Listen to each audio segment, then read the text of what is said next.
at this point, may I invite Magetidi to come through. Thank you.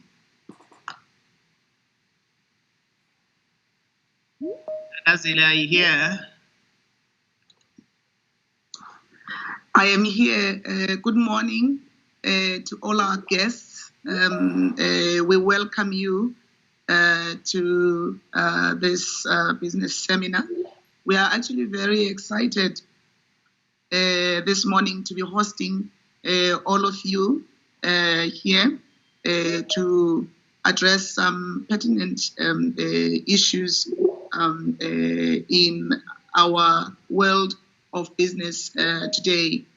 As already introduced, my name is Tandazile Dlamini, and I head up the enterprise business division within MTN. We have been looking forward to this day, and we are pleased that we are here today to engage as business.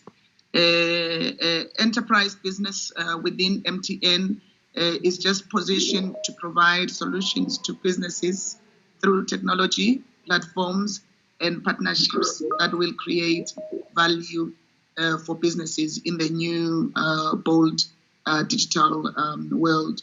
What we do is we focus on the technology investments that MTN has rolled out to harness these and help our customers create new value in their business models, in customer experience, and their internal capabilities that support core operations. Why we actually put together a seminar of this nature is because it is within our mandate as MTN Business to create partnerships that last and that are of value to our business customers. This is a platform for business. It's been set up for you, and it will come to you every quarter as we seek to bring you different experts from across the world to deliver a wealth of information that our businesses need today. Because consumer behavior is changing all across the world, and the world is changing in the manner in which we need to do business as business people. It is very critical for business leaders to have regular access to trusted information so that a business is able to trigger conversations on pertinent topics, collaborate and add value to each other to improve efficiencies and customer experience in the different markets where we work. So the main objective of this platform, therefore, is that we seek to intrigue, to challenge and inspire business to connect, to share ideas and learn from each other. This is our first digital platform, or rather our first digital engagement, and there's many to come after this one.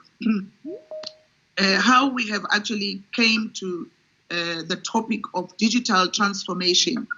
This has come about because of the unexpected COVID-19 situation that has pushed every business to its limit and brought to the fore major questions like, how digitalized are you as an organization? The current situation has also been asking us a question: are you using digitized information to simplify and make more efficient the way you work? We've all had to answer these questions in one way or the other. It is this, therefore, that landed us in choosing this topic and picking on 2 case studies for our review as business as well as information sharing. So today in this session, in an attempt to talk about digital transformation, we will have first coming up the MTN Eswatini CEO, Mr. Wandile Mchali, who will give us a brief overview of MTN's vision in driving digitalization in Eswatini. We've brought to you today a case study of how MTN Eswatini answered the questions that I highlighted earlier that were being asked of us by the COVID-19 situation. The MTN Eswatini CIO, Mr. Albert Gitar, will take us through the MTN Eswatini response. We are also bringing you another case study from Standard Bank Uganda on how in their own environment they have answered these questions that were being posed by the COVID-19 situation. The CIO from Standard Bank Uganda, Mr. Herbert Olowo, will take us through their response. We also wanted to come closer to Eswatini just to look at the opportunities that may be presented by digital transformation. And we've brought you today a seasoned strategist from Eswatini Revenue Authority, Mr. Brightwell Kambule, who will take us through some of the opportunities that may be brought by digital transformation, which our businesses, can embrace and live longer. We know that us as business people, we are accustomed to risk in our businesses, and whatever path we take, we need to ask ourselves, what could go wrong? How can we mitigate that? Digital transformation is no exception. So on that part, we have brought you the Chief Risk Officer from FNB Eswatini, Ms. Noskumbuzo Numalo, a very seasoned risk professional. And then we will have a keynote address from the MTN Group CTIO, Mr. Charles Molapisi, who is also a seasoned technology professional. We've arranged for you a very rich panel that will talk to different issues that can enrich our engagement on the subject and give us the comfort that it can be done. We have Ms. Treasure Mapanga. Some of you may know her. She is the director at the AE Trade Regional Office that was set up not long ago in Eswatini. We have Umlangen Andreas Lamini, who is the Director of Communications from the Ministry of ICT.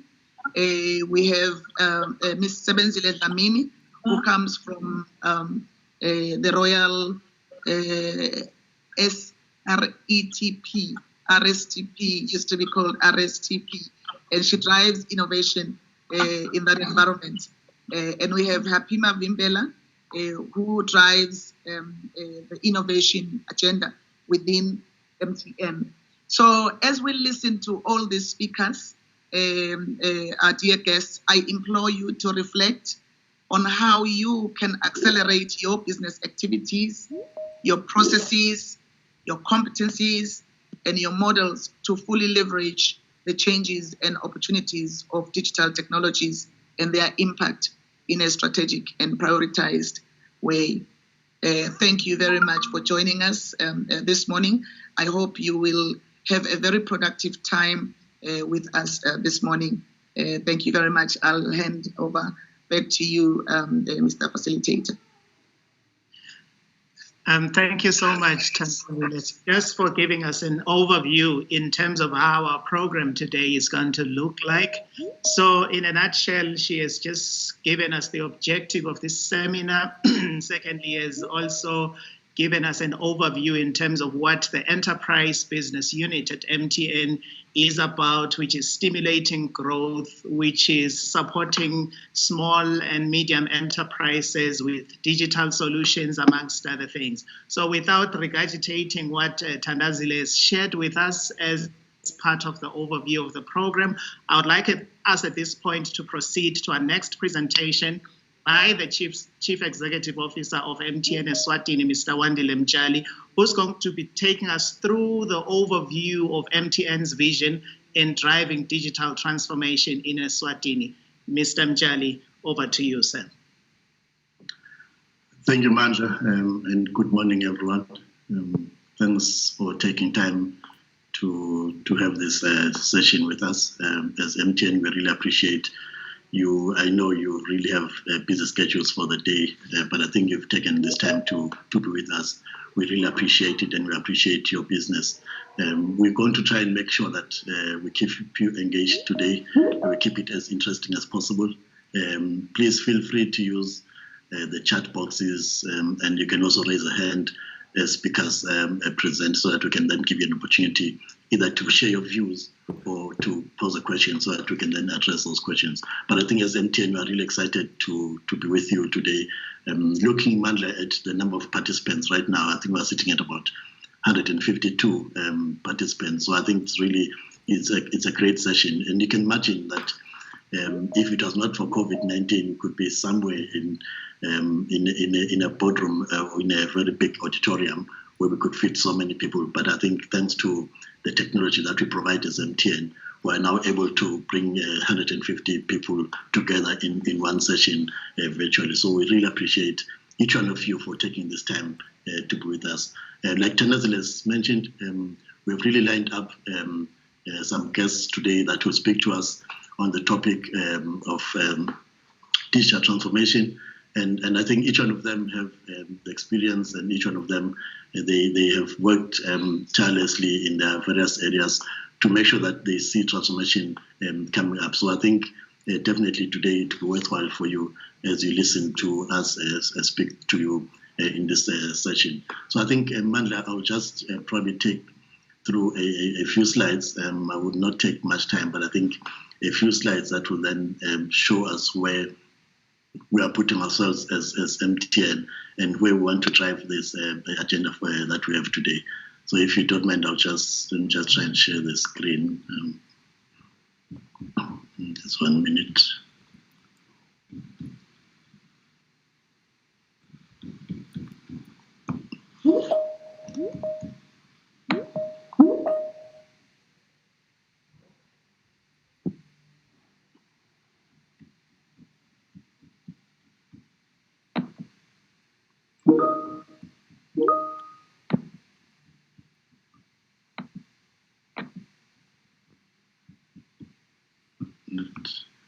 Let me know if you're seeing the screen. Not yet. I hope it's still coming. Okay.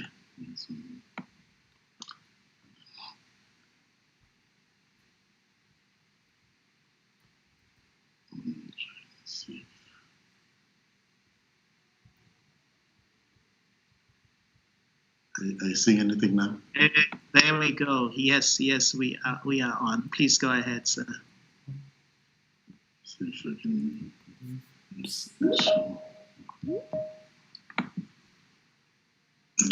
It's on slideshow, is it?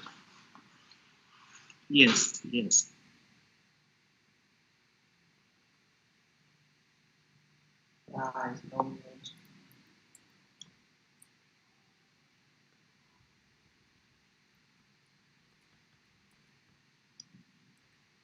Sorry, CEO. It looks like you're on mute. Sorry. Okay. Thank you. Thanks, Marla. Okay, so just to start off, it's just to share with you where we are, what drives us as MTN when it comes to digital transformation. Our vision, Tanazil has already spoken to this, is to lead in the delivery of a bold new digital world. And I think as MTN, we've really achieved this. We've actually spent a lot of resources to make sure that we reach each and every corner of Eswatini and making sure that our people within the country are experiencing this digital world. Our belief is that everybody in the kingdom of Eswatini and our world around deserves the benefit of a modern connected life. When you speak of modern, I think if you align this with the vision of His Majesty that 2022, we need to be the first world country. And it is something that we've been working on, again, as MTN, that we must reach each and every Swazi and make sure that each and every Swati is connected to a modern life. Modern life is basically the first world life. If you go into the countries, the first world countries across the world, overseas, and wherever it is, you realize that people are connected, and people, wherever they are, they're able to do a lot of activities, they do a lot of transactions using their mobile devices, as well as making sure that their lives are made better by technology. So that is what is driving us, and that's our belief as MTN. Again, we've provided connectivity across the country, and again, this is our strength as MTN. Wherever you are, you will see that our network connection currently sits at just over 98% across the country. So again, this basically says each and every Eswati is connected into the MTN network. Our brand purpose is to brighten the lives of Eswati, and this is what we believe in, and I believe this is what we are being able to achieve as MTN. Now, if I go to the next slide, again, here, this is just to reflect on digital transformation. If you look at some of the studies that have been produced globally, global digital transformation opportunities have grown, in hundreds and billions of dollars in this year alone. And I think COVID-19 has really catapulted the digital transformation in across the world. And I think some of the services that people used to do physically are now done online, and a lot of the services that are also done using their mobile gadgets, laptops, etc., etc. This is just, again, evidence that digital transformation is what is going to happen going forward. It has really been pushed hard by COVID-19, but I believe that this is now the new normal. In any organization where we are, we need to ensure that there is a transformation, and digital transformation must take the lead. Cybersecurity, again, is part of digital transformation. You can imagine that whatever you do online, we need to make sure that it is underpinned by a very good cybersecurity strategy, so that to make sure that it prevents hackers and all those things that are not really welcome within the digital transformation process. The reshaping and disruption of traditional commerce, again here, what we are saying is, e-commerce is the way to go going forward. In Eswatini, it is still very, very infant stage, but I believe that going forward in the next 5 years, what you will see in the Kingdom of Eswatini is that we're going to start seeing a lot of e-commerce coming up. We're going to start seeing a lot of business that is being done online. And I think we as MTN are rightly positioned so that we can be able to support each and every business, small business, medium and large businesses, enterprises, so that you can then be able to achieve your targets and achieve your business objectives using the digital platforms. Artificial intelligence, again, is very important.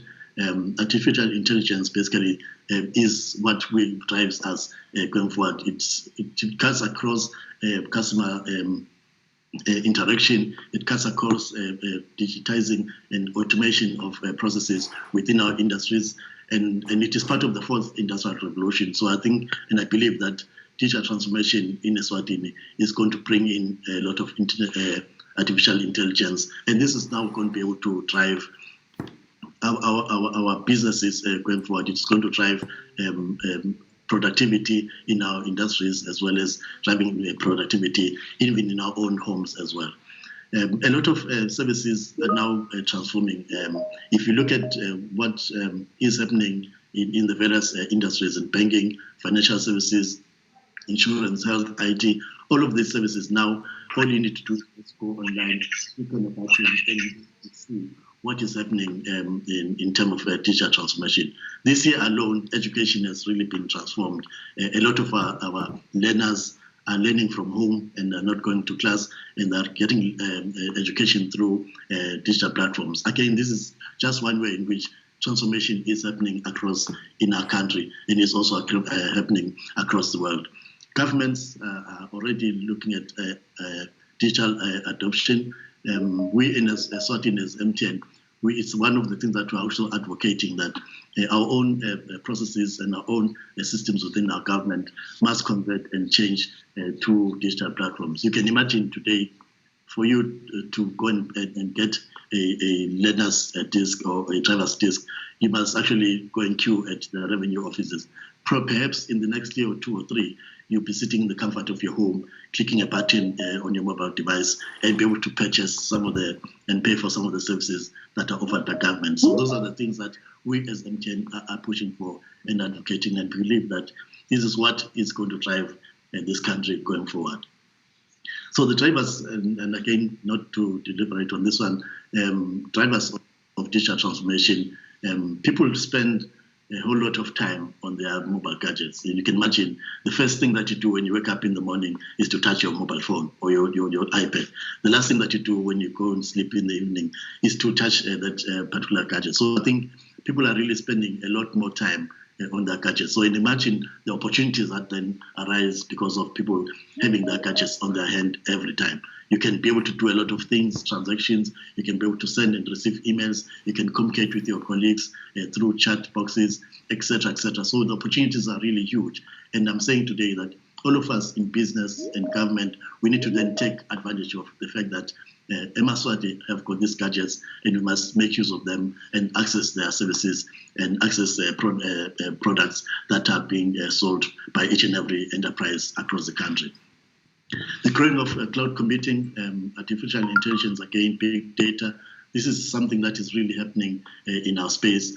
And this is giving us an opportunity as in ICT industry, and as well as all other industries that are linked to ICT, to start looking at what is it that we can do to improve the lives of our people, as well as making sure that business can be able to achieve more using cloud computing and all these other services that are brought in by digital transformation.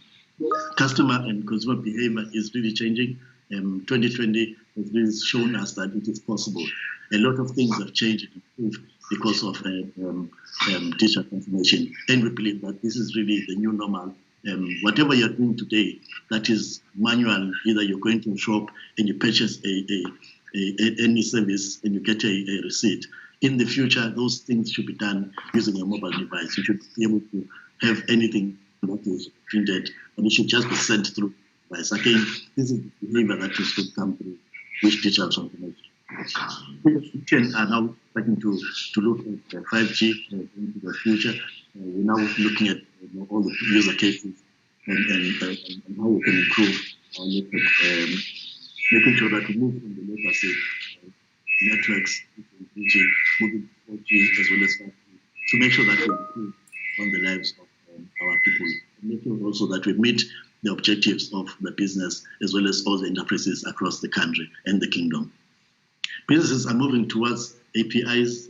We have a number of APIs that are available within MTN. We've opened it up so that all businesses, particularly those that need to do transactions, can interact with our systems and be able to do all of this and come up with really innovative ideas that will enable them to make businesses much better, improve on efficiencies, because if you improve on efficiencies, then that actually translates to profitability of your organizations. Again, here, this is an area that we as MTN are saying we're ready to support each and every organization, small, medium, and large organizations, to see how we can use digital transformation to bring efficiencies within your various areas, as well as making sure that you optimize on the opportunities that are available out there.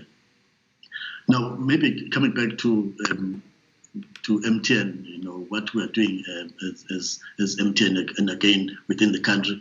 If you look at the fact that there is high literacy rates in Eswatini, people in Eswatini have gone to school, and I think this is really something that I think the government have achieved over the 50 years of independence. And again, this is an opportunity for us to then improve on this and see what are the areas that we can tap on in terms of making sure that we then transform from the legacy systems into a digital era. In MTN, when we take the statistics, over 500,000 of our customers have got a smartphone. And so if you can imagine that within your own industry, within your own space, if 500,000 of people have got a device that can do a number of things, you can go into the internet, you can download applications into your phone, you can do a lot of transactions with your phone, you can actually tap and pay. That means that this is an opportunity where each one of us in our various industries, in our various areas, we can be able to tap into these smartphones that are out there. And it is growing on a yearly basis. This year alone, we are hoping to end the year at almost 600,000. So you can imagine how many devices that are out there that can connect to the internet and use data services. And this is an opportunity for each one of us to start saying, what is it that can be done within your industries, taking advantage of these smartphones? There's access to world-class data centers and global connectivity as a country and MTN through the various connectivity that's available out there. We're able to bring in really high and very good speeds in terms of access to the internet. This is really available right now. We have a data center, a state-of-the-art data center, where we can also be able to host a number of services that are out there. There is, again, RSTP, which is also a park, a rare sense park, which is available for us to be able to tap in and use some of their opportunities around digital innovation. So I think for me, it is very important that each one of us must take stock of what is happening within our country and then see how it can then be translated into realizing some of your objectives within your organizations. Fintech growth and financial inclusion. Today, we're sitting at just over 400,000 citizens that transact using mobile money or Momo across the country. Again, here, it's an opportunity for you to start saying, what is it that you can be able to improve on, taking advantage of so many citizens that are using mobile money.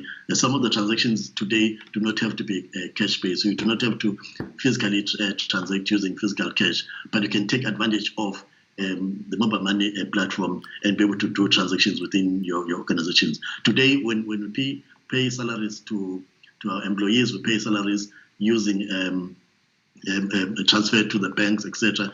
You can also transact using mobile money so that your employees can use mobile money for payment system. It is now one of the biggest payment system in the country, and so we're saying you can take advantage of such payment systems.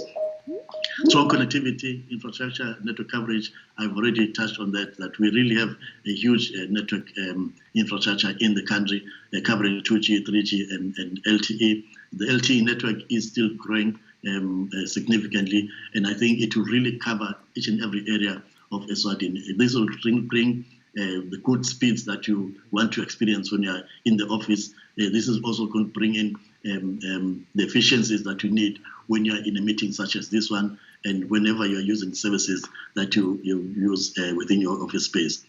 Now, the call for action today, Mandla, as I wrap up, is for us to then use this discussion today to share some ideas on how Eswatini can improve towards a digital future.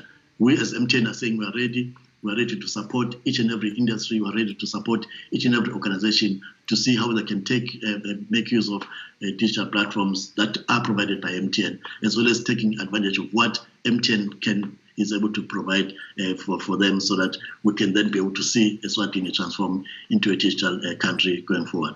Identify opportunities for mutual partnership and collaboration. I think here we are hoping that by end of the session, we'll be able to get some ideas on where we as MTN can partner with some of our partners that are here today in this call, so that then we can be able to assist them as well as they're assisting us making more business. And I think finally, Mandla, we just want to ask the participants today to take time and share with us what are the things that they want us to improve on. In future, we're going to have more and more seminars. These seminars must add value in our business, must add value into your own businesses as well, and making sure that these seminars, again, are here to bring and improve the lives of Maswati, so that the lives of Maswati are much brighter going forward. So this is all I wanted to share, Mandla and the rest of the team today. And thank you for really making time to be with us. We're looking forward to hearing some inputs from you, which will then improve the life of Maswati. Thank you very much, Mandla.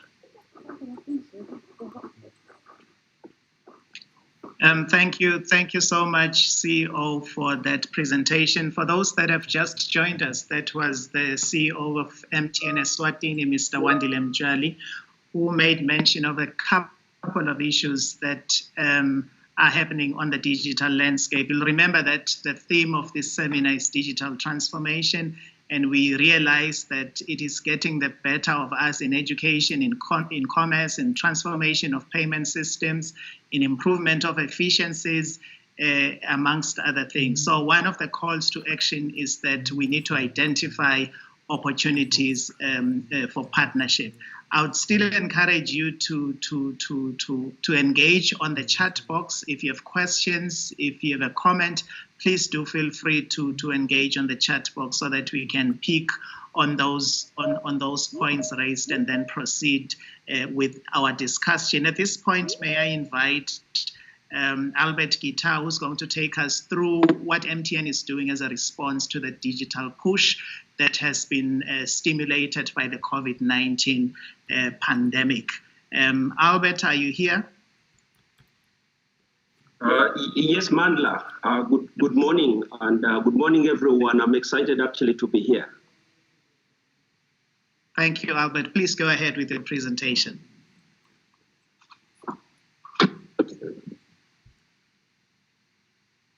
Good morning, everyone. I think this being the first virtual seminar in Eswatini, I'm really excited to be a part of it. My name's Albert Gita, and I look after the information technology aspect. I do have my colleague Tembi.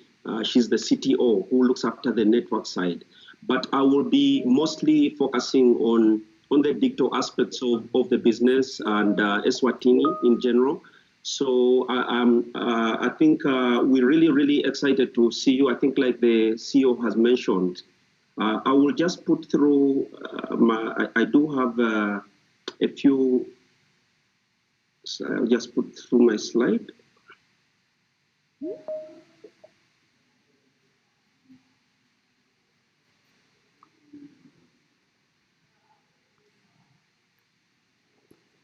Yeah, we can see your slide. Is it in presentation mode? Precisely, yeah. Please go ahead, sir.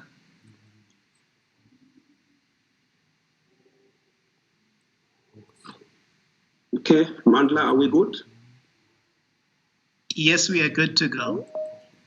All right. I think our colleagues and everyone on this, I'm just attempting and teasing out to have a discussion around Eswatini's response on the digital push, which was brought about by COVID-19. So I think as we delve into this, this is one of the things that really came across to me. It's one of my staff really sent it to me on WhatsApp, and it got me thinking, and I would like you to also reflect on it in your own spaces, wherever you are, your organization. Ask yourself, who led the digital transformation of your company or organization? And I have to be very careful because my CEO is here, but is it the CEO, is it the CTO, CIO, or is it COVID-19? And what I can also say is, although in MTN we already had a digital transformation strategy under execution, we actually do have one. COVID-19 just led to its acceleration and execution. But one of the difficulties usually IT or technology departments face is the acceptability amongst the various stakeholders. So you have to almost keep getting the buy-ins of the different users, which sometimes technology people, in fact, get frustrated about, because sometimes the vision is set out, but maybe the articulation of this vision and strategy is not well laid out by IT to link back to the company or the organization's objectives. So often you find yourself that one of the stumbling blocks you have is really getting the buy-in.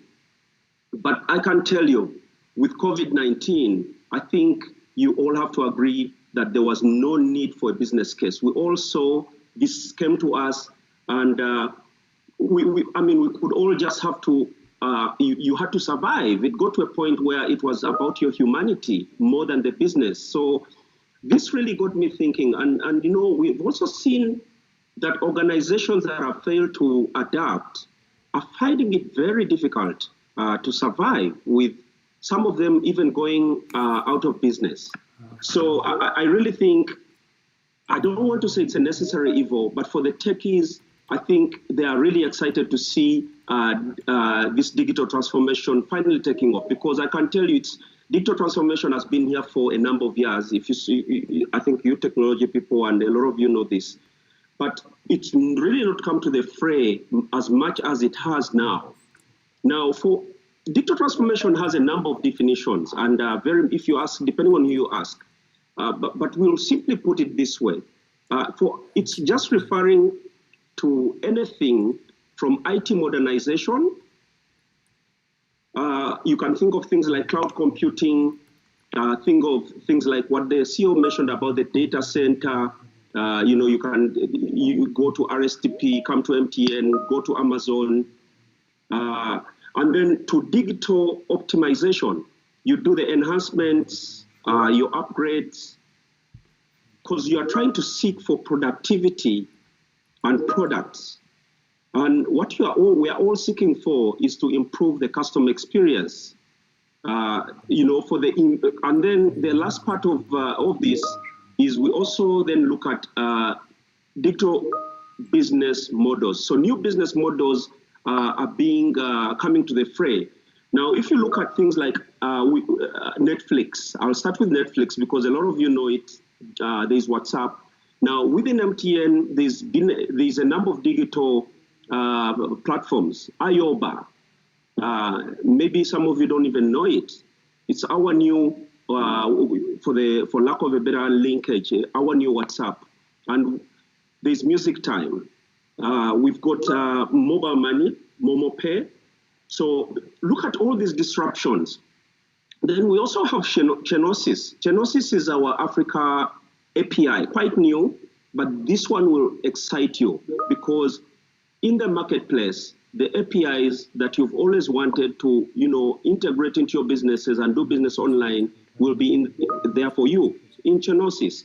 So Jumia, it's a marketplace. So these are some of the examples. And I know even in the banking areas and some of you in your own businesses, you do have new digital business models. You will understand MTN has been in business for more than 20 years. We cannot continue doing business the same way we did it. And we do and did realize this just before COVID-19 coming through. And we've been executing our strategy, but maybe not perhaps as fast as it is.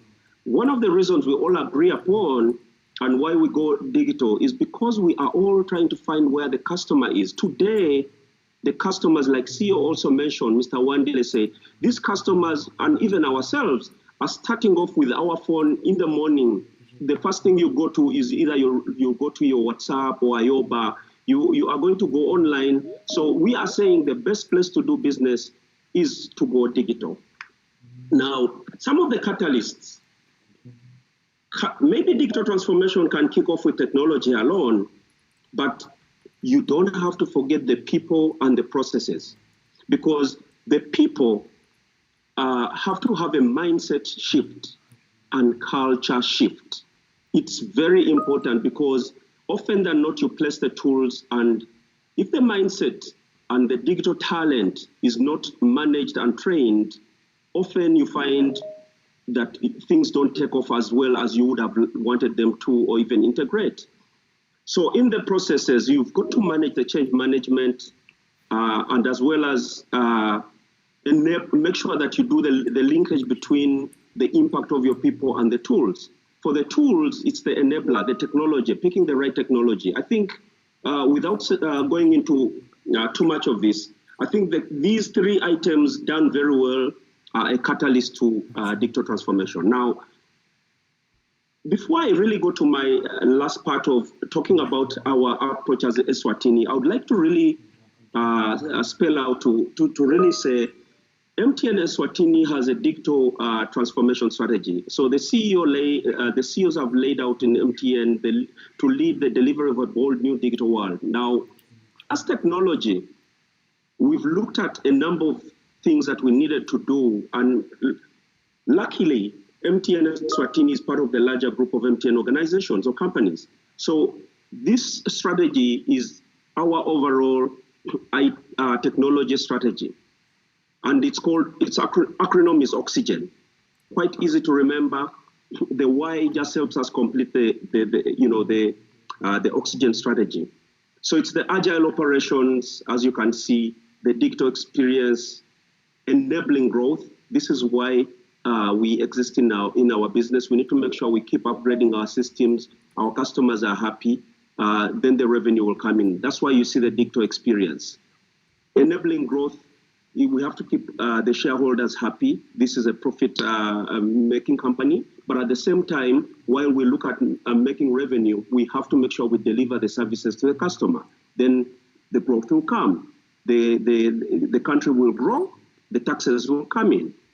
Then if I go back to enterprise and connected workplace, I think it's quite exciting to see all these connected things that are coming into place. And Tandazile is, putting in place this seminar is quite exciting because we start to talk about all these things. MTN doesn't manufacture handsets. We don't manufacture cameras. We do not manufacture hardware. We are in the business of software. And we provide you a good network, which is really second to none. And we want to make sure that you can connect your devices and ride on top of the network. To be honest with you, I think these are the opportunities that MTN Eswatini has in place. So I'm not going to go in today's discussion is really not to delve into our, the MTN Eswatini strategy in depth, but we do have elements which are talking to each one of these, and we are executing on each one of them to arrive to a digital, to drive our digital agenda. And the thing is, if you do not do it, somebody else will do it and you will be out of business. So moving on, I think this is the approach that MTN Eswatini took to the digital transformation. So we all know that when COVID came, it was such a shock. Nobody understood it. So many theories. Everybody was worried. We kept running back and forth. The CEOs told us to do things. HR was worried about the people. So it was just really a rushed way of getting things done. And for some of the organizations that were not really ready for this shift, some of them closed out of business. I must say, while I can't say we were fully ready as Eswatini, there are elements that we were able to orchestrate, to manage and work through to where we are today. Now, some of the areas we really looked at were the customer engagement. We had to make sure that the customer is fully engaged. We have to made sure that the delivery, the experience, the omni-channel is really, as our customers, we've got the USSD, we have the SMS, we have the apps, and the web is an area that we are also working through. We do have an internet website, but I think it's an area where we are building to come online for self-services. So the omni-channel is really trying to make sure that all your services that you expect are delivered to you, and you can select which means you would like to access them. Then the COVID-19 initiatives, I think this is one area that the MTN leadership did quite well to really understand that it was not an easy time and being able to offer relevant services at a very difficult time. So free SMSs, free Momo, sending, making sure even the Wear It For Me campaign, these are kind of good initiatives that do support. We understand our customers and empathize with your situation. So we were with you and we are with you along the way to work through the pandemic. In terms of the other aspect are the apps which I've mentioned to you. So we saw our Ayoba take off during that time. Music Time was launched. For those that don't know it, you are really missing out. If you remember when WhatsApp started, this started as a beta version, and for the early adopters, we were always getting issues. The people who are laggards enjoyed the fully completed version. Today we have Ayoba. Please grow with it. Share your insights, and this is how the product will grow.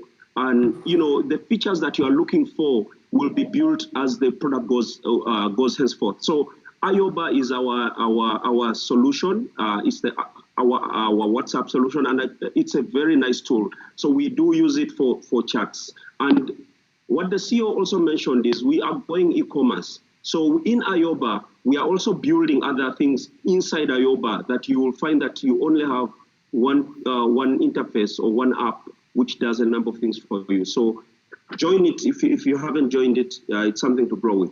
Customer data management. We have your data.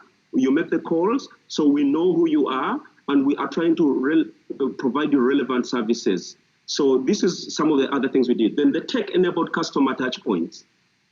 So these touchpoints, I think we also now have connect stores, which are beyond our MTN service center. So the service center footprint has been increased as well, just to cater for the customer. So during COVID, we made sure we sanitized these, the people were given masks, and made sure that the customer continues to be engaged. Now, we didn't forget the staff, because we all know from an executive point of view, we had to lead and lead with empathy. This was very important because we were all shocked. Our staff needed to be supported during this difficult time. And we've seen that leadership today has transformed in the sense that you're almost like a parent. At the same time, you are a coach and you still need to deliver the results. So I think we have seen that when you lead, the leadership from the top really helped us, checking in with our teams, driving them. And one of the initiatives was also where we had a staff COVID fund, which is really none other than the leadership in MTN contributed to this with the staff, and the colleagues that get sick or need help during this difficult time have the access to this fund. So such initiatives really brought the staff feeling enthusiastic and love the company. In that sense, more productivity and collaboration with fun. We've had cooking lessons. You know, we do all sorts of things on this thing. We've done the Hearts Challenge. We've done, there's so much, karaoke. And I think we all know that the times for working from home, they bring a difficulty in the sense that it's difficult to manage your time. You've got those that work from home, you have the wife sitting there, you are working, and so you've got so many bosses around you. And the kids are your bosses as well. So it's not been easy. So balancing that with the work is really a new normal. But we are trying to work that through. And I think with our staff, managing then the other thing is around culture of innovation. So the culture of innovation, I think I'll discuss that one with the talent management and development. Quite important that if we do not grow the digital skills and manage and harness them internally, it then becomes quite difficult because the analog way of doing business and the digital way and thinking is quite very different. And I think there's many free resources online and many discussions such as this that would really give us more knowledge, more ideas. I think we need to harness that. This is what we've tried to do inside MTN, and we are doing a lot of online trainings, which is helping us learn more about this untapped area. And change management, I think, which I really spoke about. Now, in terms of the operations, we try to optimize the operations by enhancing the different platforms. The front line was digitized, and the back office also was digitized. So take an example, our customer registration process, which you go to the point of buying a SIM card to the point where the people in the back office approve this. So if that was not digitized, I think MTN would have been out of business. So we had to make sure the process is fully digitized, and that really, really helped us. There's a number of other processes that have really been optimized inside MTN, and these are helping. All the approvals now are online because there's no way you can run around with the paperwork. Now, the new business models and partnerships, CEO mentioned about the APIs. We do have a number of APIs that are in place. And these APIs are helping the way we are doing business today. For mobile money, we do have the Open API. And this Open API, I'm sure in the different discussions, we will even talk about it more. We really need to have these partnerships with you. RSTP, the banks, we have so many partnerships. You people are the ones with the ideas that can reach out the customers. What we are providing is an engine which allows you to reach the customers. We have to take advantage of this. Then the agile development. We did the development because the traditional method often doesn't work very well. And I will pull you back to IOBA. IOBA is new. It's being developed, but it's being used. So the agile methodology is what is making this work. And as it keeps growing, you will see that the more and more features are being introduced. We have a new, very nice next-gen application.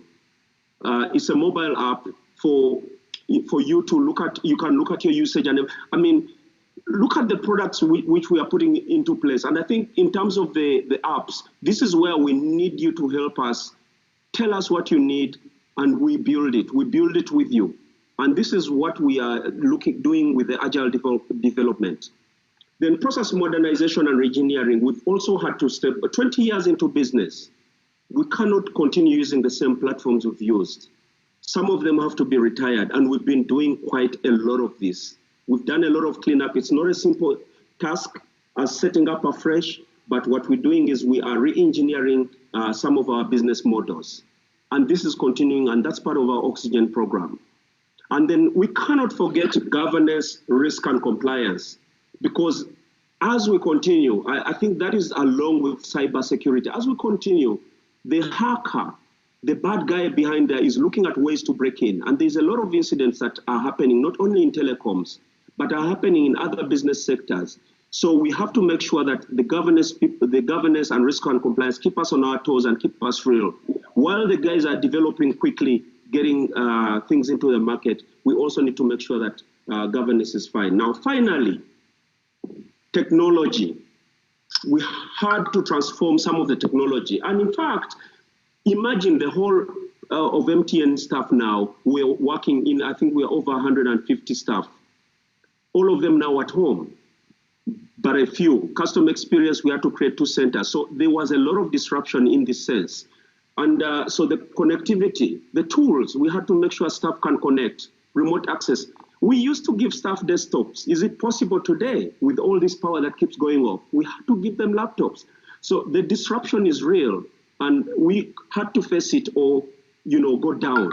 So we had to stand up and say, no, what do we do? And we've tried to, with this situation, I don't want to sound like a pessimist, but I think we all agree that COVID-19 is now a way of life. It will take some time before we go back to what we used to, and even if we may never go back to the real way that we used to work. So social distancing was important. We had to let our staff go home, work from home. One of the other aspects, HR, they had to get the desks, offices.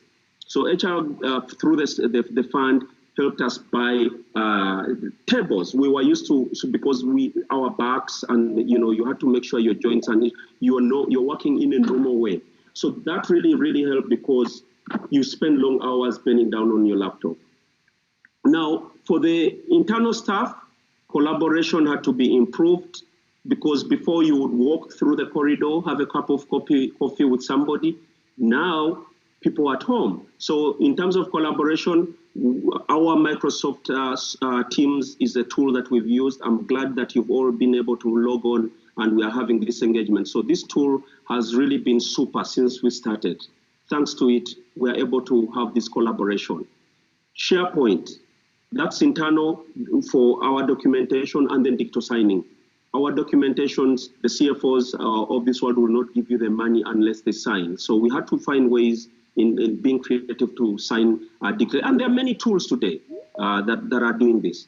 Now, lastly, the Oxygen program, some of the things that are under it that we had to do and also are continuing to do, making sure that the network is resilient, reliable, and the coverage is everywhere you go. And we want to continue being the #1 network. And there's a lot of investment that is being put in place. And even for 2021, you are going to see better improvements in our network. So for you, we are continuing to say MTN is here to make the network super for you. Now, cloud-based solutions are some of the ones that we are also looking at, because we also understand that today the world has transformed. We cannot put everything in our own data center. Some of the solutions of course, barring country regulations and managing your data, your acceptance, and the governance. We have to see what services can be hosted in the cloud and those that require data to remain in the country. Now, ICT services, API. Now, without reading one by one, I think fintech is our flagship, and I know it's one of those services that we have with our colleagues in the banks, where they have they are in the financial sector, but this is our own financial business, and we are integrating with them. So fintech has a lot of enhancements, and I promise you will be seeing more wonderful things coming into 2021. Now, as I close, some of the key learnings from all this that we've done, one of the things that we have to accept that business is rapidly changing and digital transformation is vital to staying ahead. It's a non-negotiable. If you decide not to adapt, more than likely you will go out of business. But we also understand it's not a quick fix. It's not a quick fix solution. It's a journey that requires organization-wide shift in the way you think, the way you work, the mindset, and provide services to your customers, because the customers today are not going to necessarily walk to your shop. The customer is on Facebook, the customer is on WhatsApp, the customer is online. So we have to find very innovative ways of reaching the customer. Number two, start with your people, get buy-in and the right team, then map your processes to align with your strategic goals. Because if you do it the other way around, often we've seen we get challenges. Then finally, underpin all this with the right technology to enable you achieve those goals. Thank you very much. Back to you, Mandla. Thank you, Albert, for that presentation. We really appreciate the insights that you've just shared. I would encourage colleagues to make sure that you are on mute so that we don't pick any echoes. Please do make sure that you are on mute so that we don't pick any echoes. I realize that there's an ongoing engagement in our chat box. There are a lot of interesting perspectives that are being raised. And Albert made mention of Ayoba. Ayoba is our instant messaging platform that currently has over 50,000 users. So it comes with 1 GB data that enables you to chat even with people without a smartphone. If you haven't tried it, please do try it out and sample how it would add value to the things that you would want to do to your communication with friends, with relatives, with business associates. But let us quickly go to our chat box and see what is happening over there. We have Anthony, who has indicated that we have noticed that the transformation or evolution has left out a segment of the population that has always been out of technology transformation. And businesses like MTN have had a challenge providing products for them because of your business model. But I think it's time something is done across the continent. Any thoughts? Maybe at this point, any quick thoughts about the people that seem to be left out of this digital transformation that we are enjoying? Just place that side by side with the quest by MTN to ensure that we have 100% coverage. Wandile, are you here? Your quick thoughts on that? I'm sorry, I would have to put my panelists on the spot. And Albert, you will not be spared. Any quick thoughts, CEO? Thank you, Mandla, and thanks for the question. And I think it's important that we include everyone within the digital transformation journey. I think as MTN, that is what we aspire to do.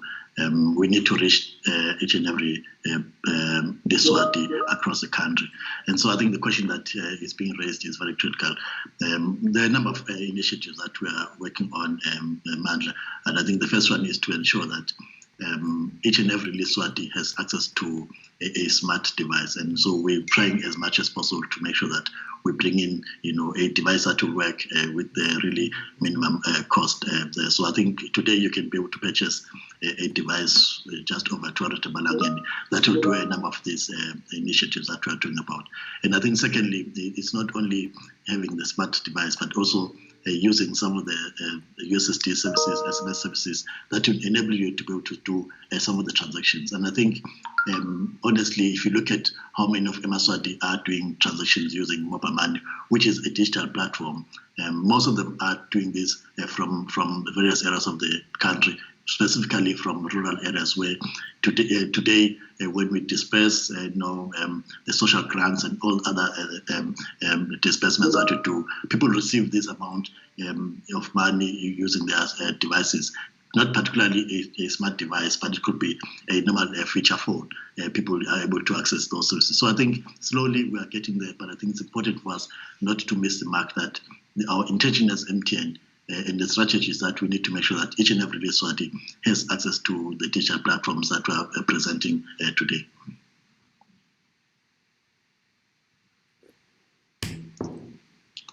You're on mute, Mandla. You're on mute. Oh, thank you. I was saying before you go, I would like to give you this other question. What assurance can you give to, this is coming from Sakolo Linda, what assurance can MTN give for organizations in as far as business continuity, mainly on infrastructure redundancy to ensure availability? Your quick thoughts? Okay, thanks. It's a very important question when you're talking about digital transformation, and I think the platforms are very, very key, and I'm sure Albert will speak to that as well. But I think as MTN, today we've got 2 data centers. We've built in a bit of resilience within the data centers, making sure that the power is stable, making sure that connectivity is stable within those 2 data centers. And I think these ones are really, your tier 1 state-of-the-art data centers. We've put in a lot of resources into making sure that our systems are stable, both from a network perspective as well as from an IT perspective, making sure that these systems are really resilient, and we make sure that our customers get value out of using this system. So I think the comfort and confidence that we can give to our customers, Mandla, is that MTN has invested in data centers, and we continue to invest in these data centers each and every time. And if you look at the life of the equipment that we have there, we refresh the equipment life as often as possible. So none of our systems actually reach their end of life. And by the time the equipment has been used for a period of time, we refresh it and we bring in new systems, we bring in new services, bring in new servers into our space. And again, this is just to make sure that our systems do not go down in any way. Our availability currently is sitting at 99.999%, which is really the world standard of data centers. So we really have pleasure in making sure that our systems are up and running and our customers are doing the services that we provide. I'm not sure, Albert, do you want to add that? Fantastic. Do you have something to add, Albert? No, I think Mandla, the CEO, covered it very well.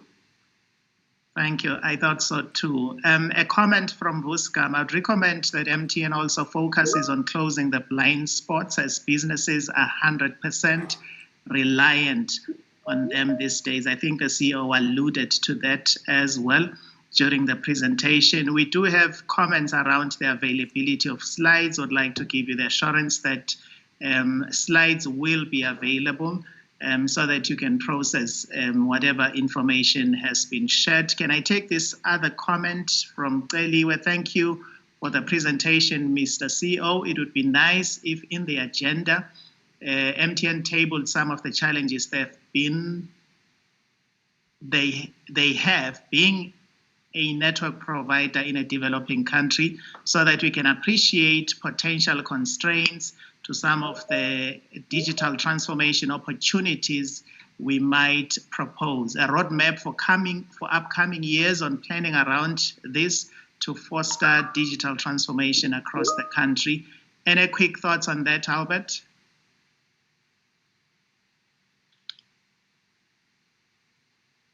Any quick thoughts? The quick thoughts. I think for us, I know that the government in Eswatini, and I was hoping that you would pass this one to them. I mean, for us as MTN, we are working closely with government to make sure that we are complying, first of all, to the company, to the country regulations, but also strategy. Now, our strategy is definitely in line with that. And we are also looking forward to future discussions with the ICT ministry and the government to see how we can take this discussion further. I don't know if CEO wants to add anything there, but certainly we are looking out. As you know, with digital transformation, if you do not, some of the things happen very fast. The disruption does not necessarily go through formalities. Now, sometimes we may find ourselves doing things and then working backwards. So as we continue with the innovation in the spaces as they are, we always have to come back and align. So that's the quick thought I would have on that. Thank you, Albert. We have thoughts from Linda Ngumalo as well, who's appreciating the presentation by the MTN CEO and also highlighting prospects of collaboration with the tourism sector. So we will keep going back to the comments and questions that are indicated in our chat box, and I would encourage you to keep talking so that we make this session as interactive as possible. At this point, I'd like us to transition into a break. We will be watching a short video. Maybe you can also take this time to stand, stretch, so that you are ready for the next session, where Brightwell Ngambule from Eswatini Revenue Authority is going to take us through something on digitalization. So please do enjoy the upcoming video, and then we'll move on to the next segment of our program. Thank you for staying with us.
Mangaliso, I don't think there's audio unless it's just happening to me.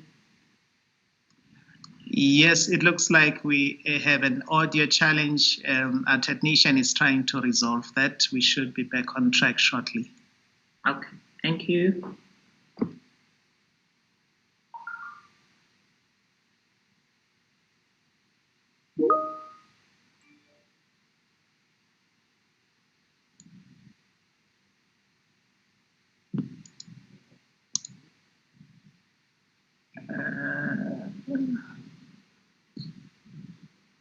Okay, let's say E7.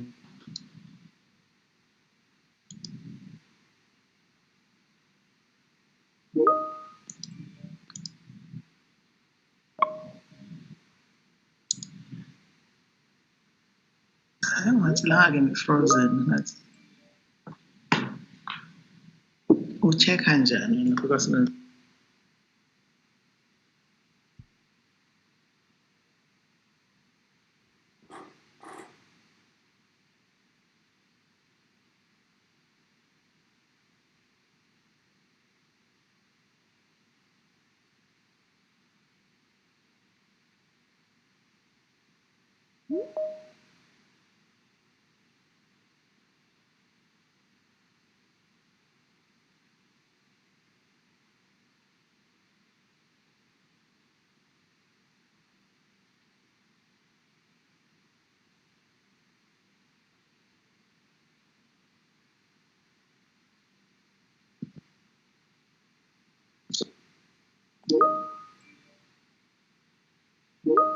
It would seem like we have a slight challenge with our video.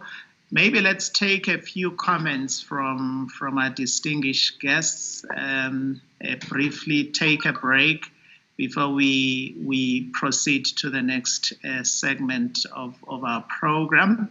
I hope the sound issue, the audio issue will be sorted. We have a comment from Gerald, who says, with increased dependency on MTN, is there any thinking of dropping costs to the customer? Why are contracted customers not given the opportunity to benefit on reduced cost while contracts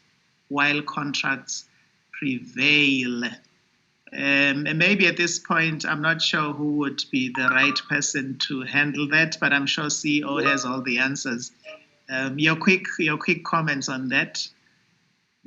Thanks, Madeleine. Thanks, Gerard, for the question. It's an important question again.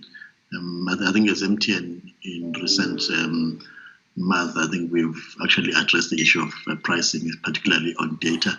We've reduced data pricing by almost 30% on prepaid and by almost 70% on the postpaid side. But I think probably the challenge that is being raised here is that some of the contract customers have not been migrated to the new packages. And I think the EPU team, with the assistance from Tendazili, are working towards migrating most of our customers to the new packages on postpaid. And this will really help them to benefit from reduced pricing, first of all. And I think secondly, to get more value out of their contracts. And if you look at what we're now bringing in, as MTN on the contract side, we're now for the first time bringing in off-net minutes. We're doubling the amount of data that we're giving to customers, as well as increasing the on-net minutes. So I think if the customer can give us an opportunity to contact them and be able to migrate them to the new products, and I think that will really bring value to the customers. Thank you, CEO. I think that also addresses the comment by Muzi Mahlobo, who says the cost is prohibitive. Eswatini is one of the highest data costs. So I think the response by the CEO partly addresses that concern, that price reduction has been for MTN a journey that we started in 2016. So I think the price reduction, the data price reduction we announced on the 10th of September was the 5th since 2016. And we believe that it's a journey that we will continue to undertake. And please don't quote me anywhere, but yeah, it's a journey that we'll continue to undertake. I'm not suggesting any imminent price reduction, but yeah, it's a journey, and leadership will guide how we proceed on this journey. We do have a comment as well from Jason Dlamini. Is MTN working hand in hand with government to develop cybersecurity laws as we transition into the digital era? I know that as part of this session, we have representatives from the Ministry of ICT, and I know that as part of this session, we have Umlangeni, Babe Andreas Dlamini. I'm not sure if he could make a comment or two on this feedback. Babe Dlamini, are you here? Babe Andreas Dlamini from the Ministry of ICT. Siyavusela.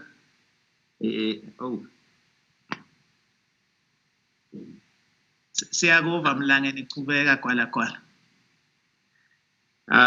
Good morning to all participants in this very important seminar. Unfortunately, Babel Pondo, I missed the question from the participant. If you could repeat that so that I know what I should respond to. Thank you. It's all right, Ngozi. The question from Jason Dlamini is MTN working hand in hand with government to develop cybersecurity laws as we transition into the digital era? Oh, yes. MTN, as far as cooperation with government in changing the digital space in the country is working very well. In fact, all our partners, all the operators in the country, all players in the space, in the ICT and communication space are cooperating very, very well with us, and we're working together in terms of bringing digital change in the country. Okay, thanks a lot, Ngosi. Maybe let me take a comment as well from Pilem Tetwa from Nedbank. Great presentation, MTN, and well done for organizing such an interactive session. Just a question, what is the plan for MTN around the limited network coverage within business offices like Buno Mall in Manzini, like EEC service centers, amongst others? Albert, you are not off the hook on this one. Please take it away. Look, I think the strategy for us with that, working along with our commercial colleagues, is to make sure that, we have an omni experience. So we are, with our consumer team, rolling out a similar experience in all the other touch points. So as of Buno Mall, I think I don't know. I would love for my consumer colleague to comment, but I know that in 2021 they do have a roadmap on some of the other areas they would like to open up. But in terms of the technology, the capability is already in place. Okay, thank you, Albert. Maybe just a comment as well.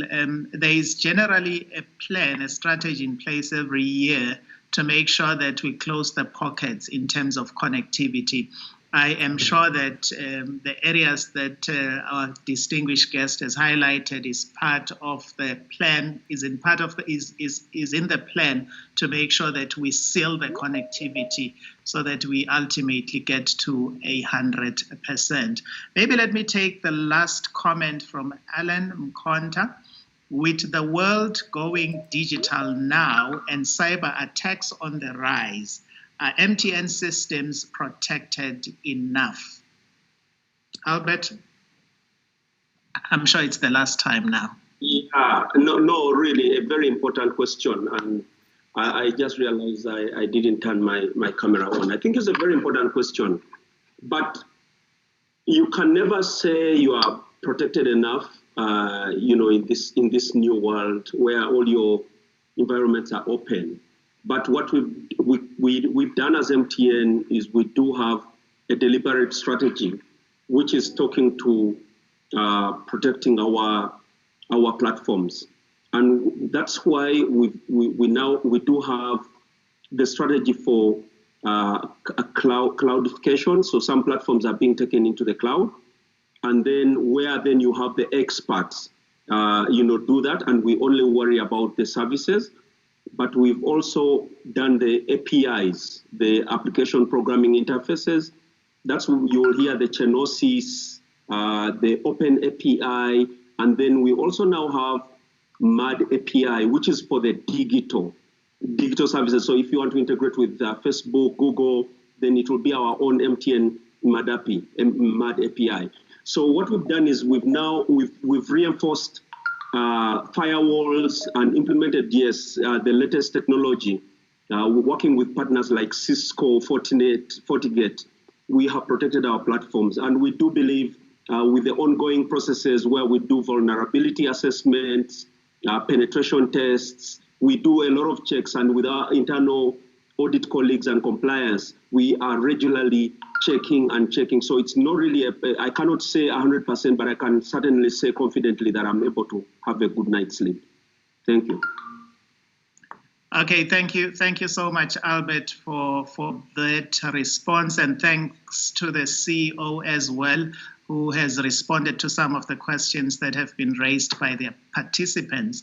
At this point, I'd like us to go ahead with a presentation by Brightwell Nkambule from Eswatini Revenue Authority. He's head of business strategy and development, and is going to take us through how there has been an acceleration of digitalization and what opportunities that business can tap into. At this point, can I turn it over to Brightwell?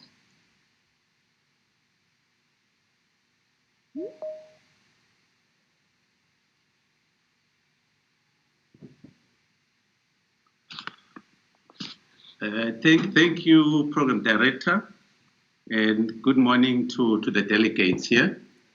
Before I continue, please confirm that you can see my slides. Yes, we're on point. We can see the slide. Thank you. Okay, thank you very much, Program Director.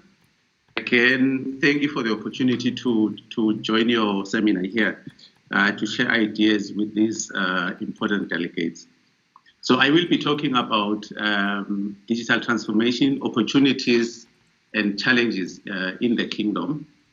But very briefly, let me just say a few words about myself. I've been in IT collectively for about 27 years now, starting in government, then RSSC, then telecoms here in Eswatini and in Botswana, then in revenue administration the last 10 years, of which I've been with the SRA, as well as I've been a part-time or a short-term consultant with the IMF, working in all the English-speaking countries in West Africa except Sierra Leone, and in Southern Africa, Zimbabwe, and Seychelles. So in my presentation, I'll just cover very briefly in the 15 minutes that I have. I'll cover these topics. I'll talk about digital transformation in the context of optimization and transformation, and then the enablers in the kingdom, opportunities, challenges, as well as a blueprint for successful digitalization. Let me also add that I will be sharing here my observation over the last couple of years, one. And then two, as the Eswatini Revenue Authority, we've been working with Gartner. Gartner is a research, is a company that focuses on research, and our interest with them is on IT research. So I'll be just sharing the patterns that they see emerging in this space. Then, very briefly, let me start with a short story. Very many years ago, everyone believed that the world was flat. Then in 1505, a gentleman by the name of Ferdinand Magellan decided, no man, the world is not flat, it is round. So he set out to sail. If I remember correctly, he was Spanish. So he went round and proved that the world indeed is round, not flat. But in 2005, a gentleman by the name of Thomas Friedman comes in and says, the world is flat again. And what drives this flatness? It's technology. So the world has become flat, and technology is the enabler that has flattened the world again. And he goes on to say, whatever can be done will be done. The big question is, will it be done by you or to you? So that's the big question right now with the environment that we're in. And I believe that as a Maswati, we do need to position ourselves to benefit from this digitalization. My colleague, Albert, earlier did talk about, he said, I just noted, if you don't do it, someone else will do it. And basically, if you look at those three friends there, the world is so flat that if there's an opportunity that avails itself, irrespective of where it is on the globe, if you don't chase it, someone will chase it.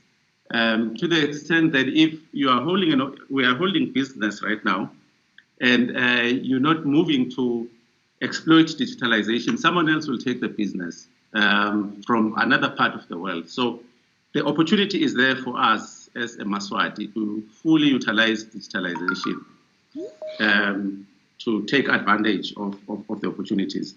So very briefly, what is digitalization? In my own opinion, it's that digitalization is change driven by technology. And then Gartner says we need to look at it from two perspectives, from a transformation and optimization. Then he says, with optimization, the business model remains unchanged. What changes is optimization or improvement of the operating model. Now, with transformation, the business model changes. And as we know, you change the business model, you also change the operating model. So basically, we're looking at, with digitalization, we're looking at optimization and transformation. So I have in my next slide here a couple of examples that I've picked up that explains optimization and transformation. Starting with transformation, very many years ago, about 20 years ago, I bought my first mobile handset when I was still working for RSSC in Simunye. And my handset was predominantly for making calls and for writing short messages. Fast forward today, I get a lot from my service provider. Actually, I hardly now write short messages.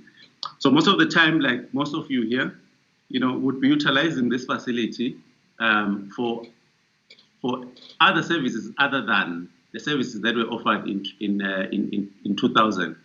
Basically, we make payments right now using our facilities.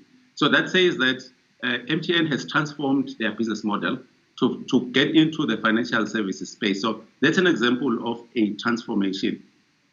And now coming to optimization, I've just listed 3 services that we must be aware of in the country.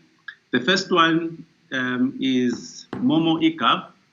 Very pleasant surprise. On Tuesday, I got this SMS saying we can then now pay for government services using Momo. Oh, excited.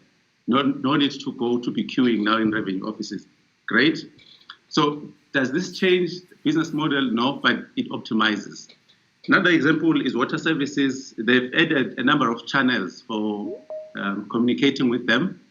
With SRA, we've introduced e-tax, to make it easy for taxpayers to file their returns. So here I'm just talking about examples of transformation, and optimization.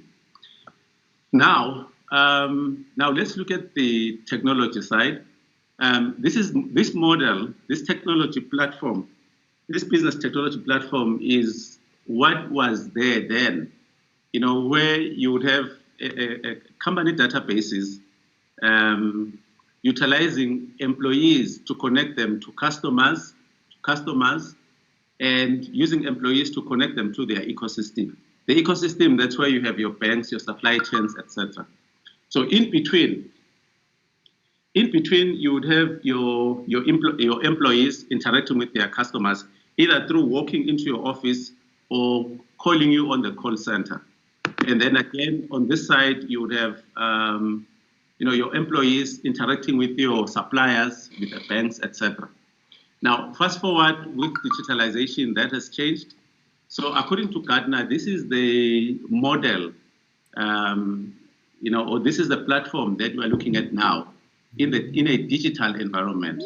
So this is the digital business technology platform where the interaction between customers and data and our databases as business doesn't have to go through officers.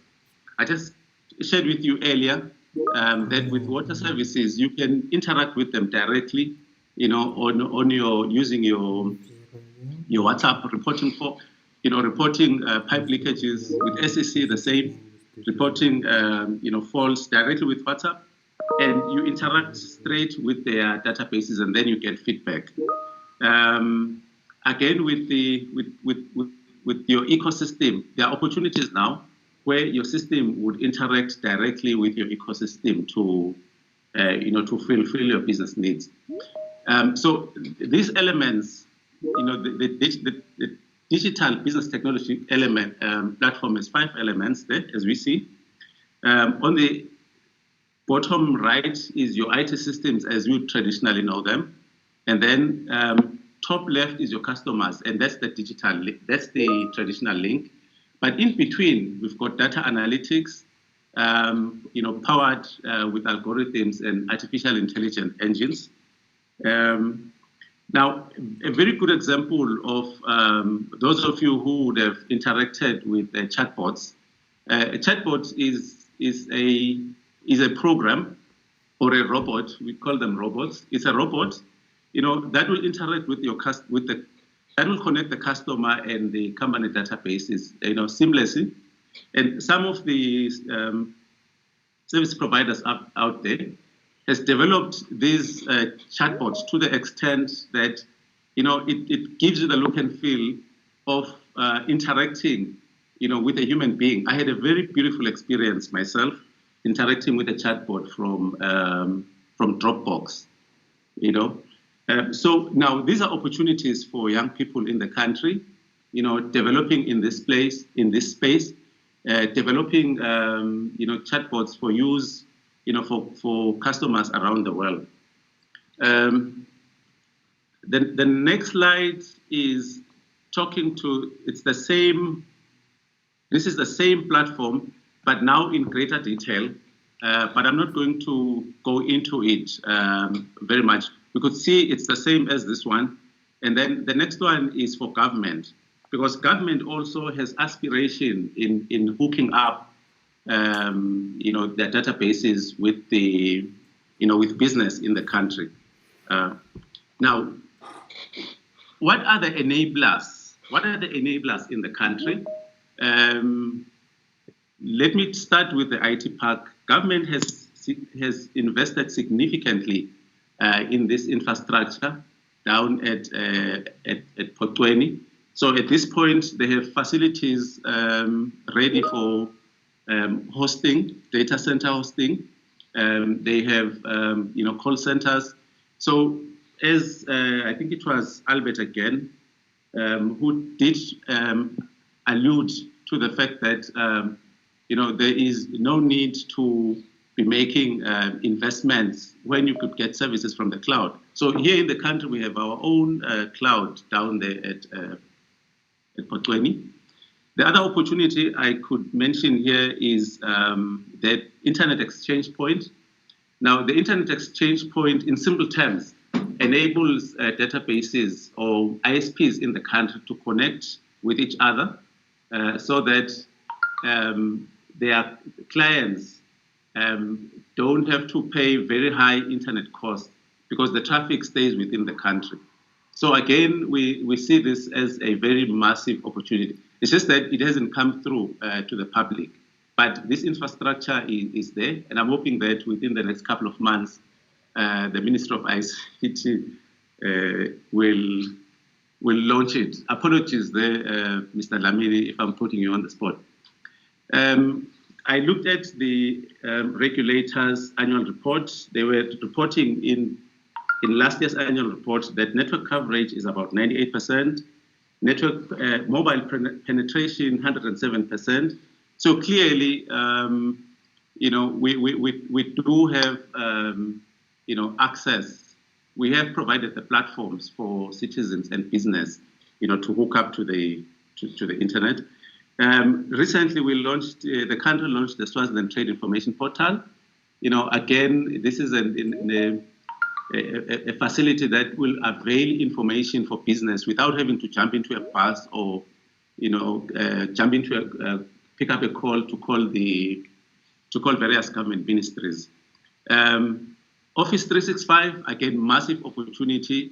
No longer have to invest in data centers because the Office 365 is coming, Microsoft is serving it from the cloud. So no need now to be investing in infrastructure.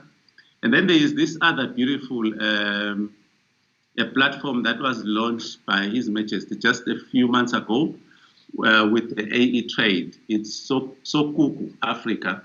This is a platform that will provide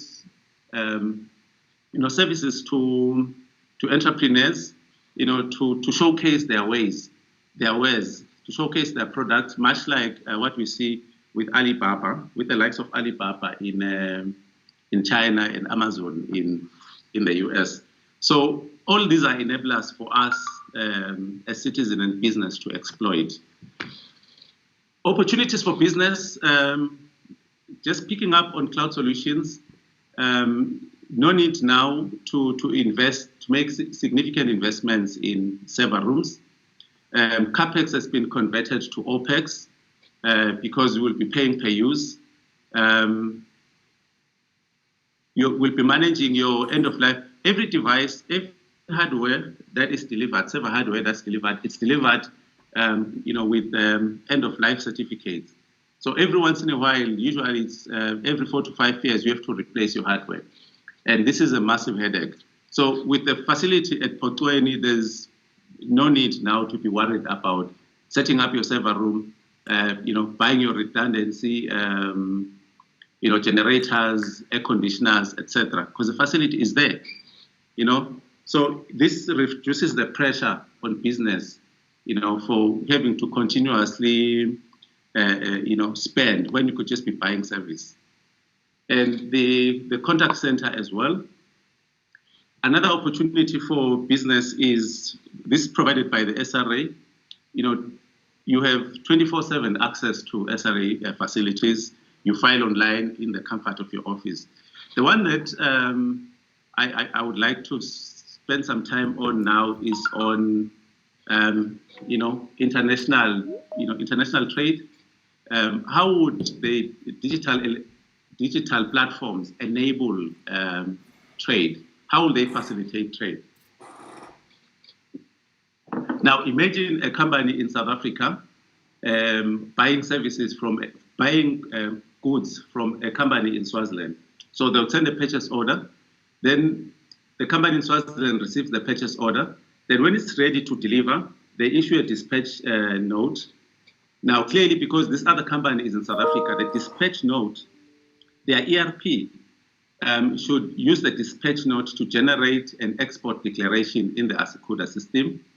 Then the export declaration in the ASICUDA system is assessed, then passed to SARS, electronically passed to SARS as well, SARS being the importing country, passed to SARS, and then it's processed there as well, so that the local supplier would then not have to log into the ASICUDA system in Swaziland and then log into the SARS customs system in South Africa to do exactly the same transaction. So electronically, digitally connected, the local supplier will just issue a dispatch note, and the technology in between, this technology in between will then do the rest, to generate the transaction, to facilitate the sale. So that way, our view is that it will significantly make trading across borders very easy, and save time for traders. Now, pillars for organizational transformation. This is just in general. What are the pillars? Now, organization will transform by changing their business models, as I talked about earlier. Your digital transformation will change the business model, while your optimization would not change your business model. But both digital optimization and transformation will definitely result in changing of the operating model. Now, what we've seen is that a lot of companies are not have not organized themselves. They don't have repeatable methods for managing their processes. They don't have repeatable processes or methods for running their projects. And as such, this then causes the digital transformation initiatives and optimization initiatives to struggle. And also, change leadership is also kind of ad hoc, which is another key ingredient. I think one of the previous speakers did talk about the need for strong leadership in transformations.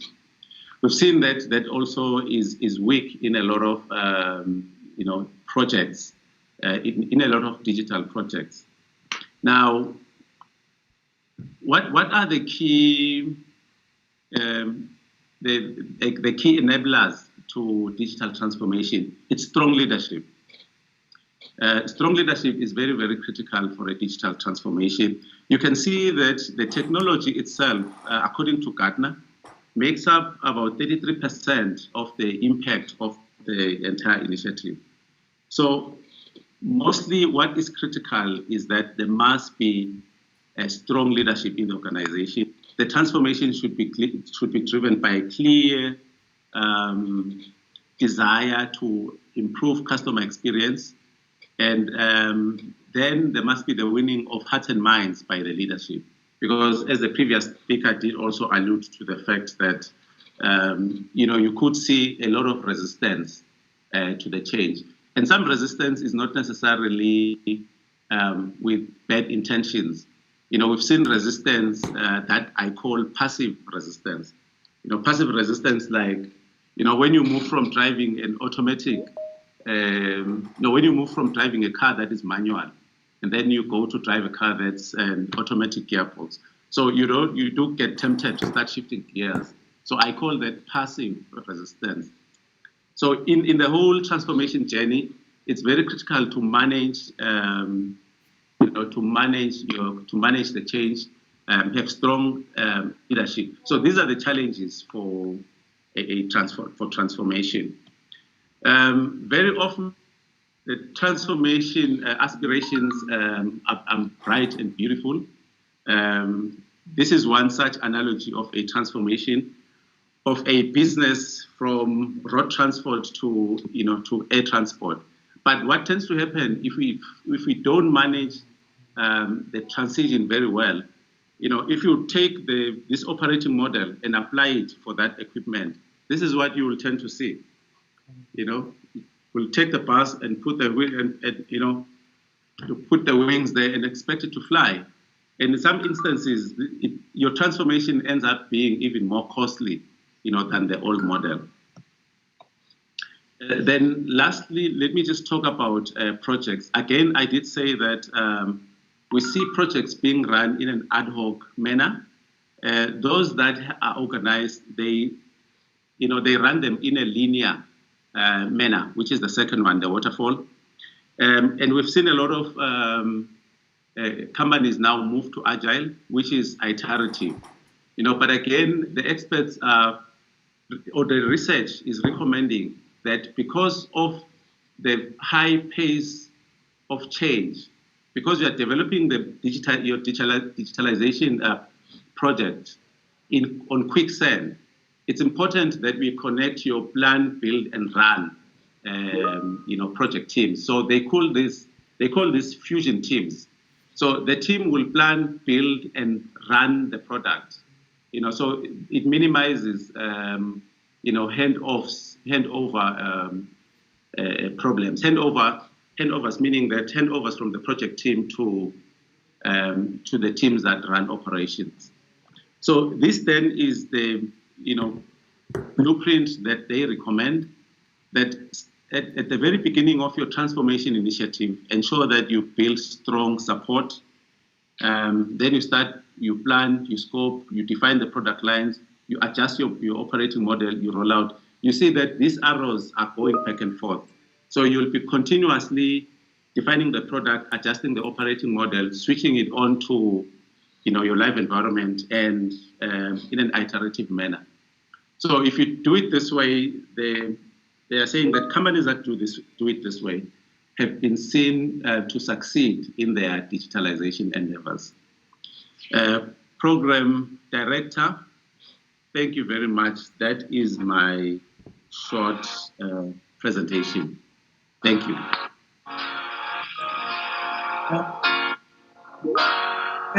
Thank you so much, Brightwell, for that presentation. We have some of our guests are following this presentation via Facebook. We're still trying to find a way to speak to them as well, to acknowledge their questions, and where possible to also respond to their questions. We will be working on that. But in the meantime, can I take this question on Teams?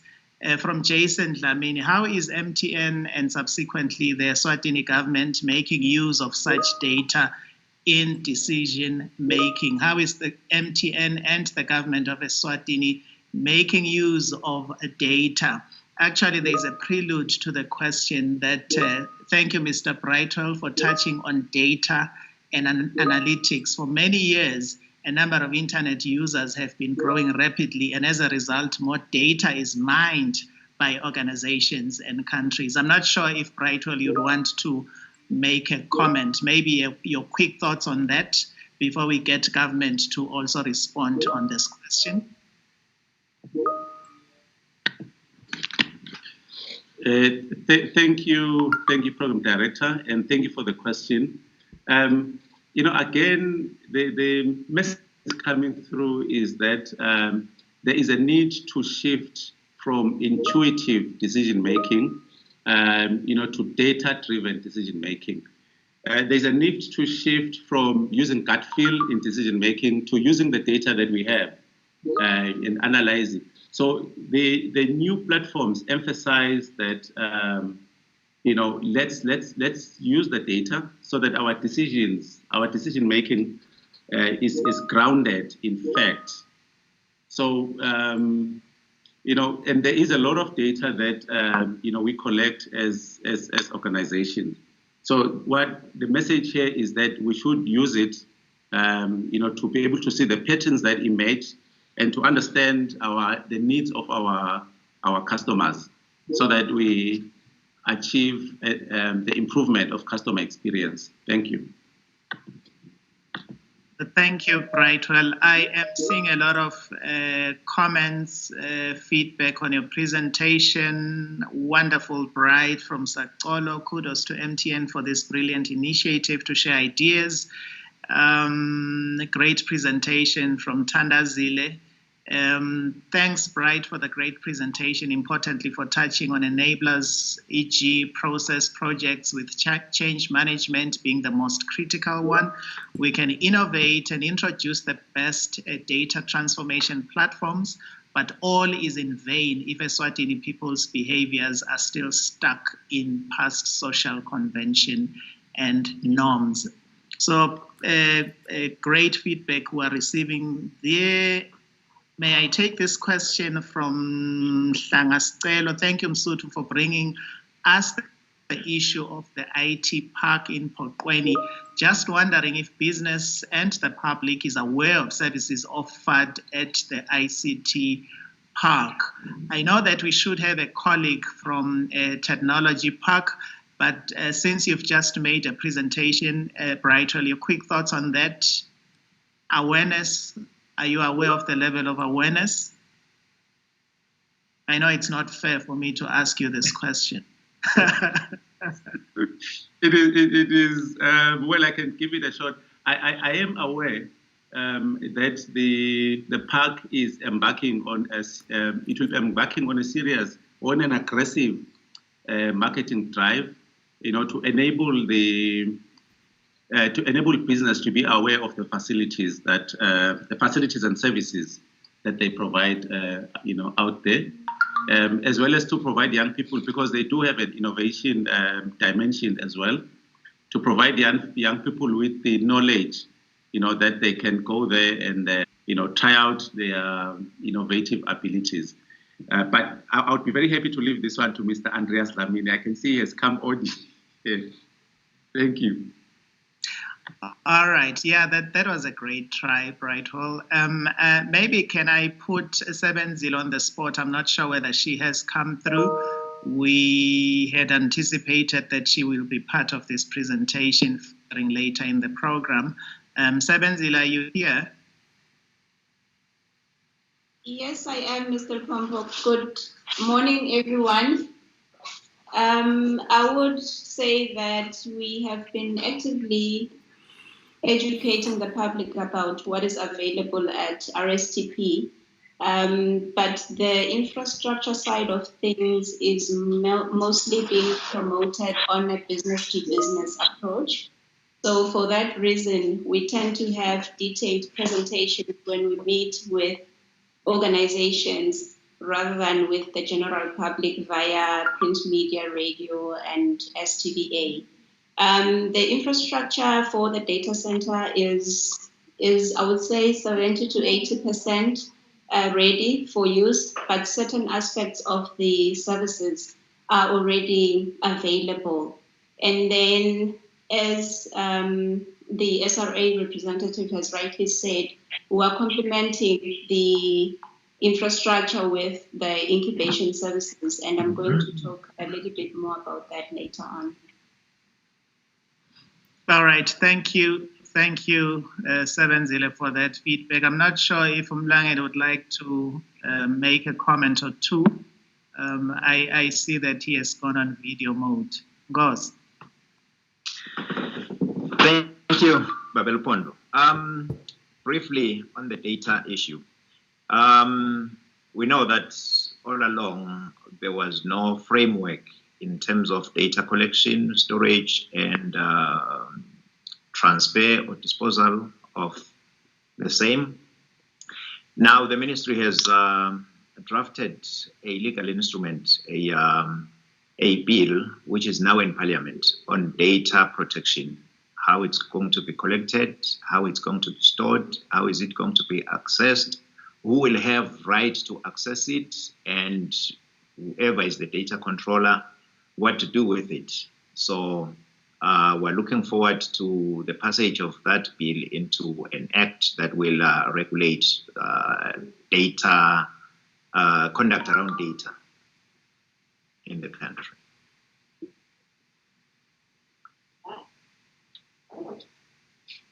Thank you, Nkosi, for that feedback. I am trying to grab some comments that we are getting from social media. My colleagues are trying to bring that forward to me. There is one comment on Facebook by AudioBot. This is too cool. Big up MTN Eswatini. Education is key in the digital transformation. Actually, that comment is dovetailing to one that's mentioned earlier by the CEO, just in terms of how the COVID pandemic has accelerated transformation of education, transformation of commerce, of business transactions, amongst other things. So that's the only one I'm able to retrieve. I'm sure that I'll be getting more comments from Facebook. I have a comment from Bishop Mbendulo Brian Gambule. He says, the only thing I care about is the network. As we speak, the network is bad. The past 2 days, we have suffered. Your network issues are costly. And already there's feedback that has been provided by our team at the contact center. The point being that we are doing our best to keep our guests on Facebook engaged as well. So we will be pulling some of the comments that we are getting from Facebook as well. It's a pity that I can't switch it on here, because then it tends to create an echo from this side. Maybe let me quickly jump into a comment by Sabelo Dube. I think there is a recurrent concern around the issue of data security. I don't know if Brightwell or other guests could comment on the same, because I see a lot of comments. People want to venture into cloud computing, but simultaneously there seems to be concern around security of data. Your quick comments, Brightwell.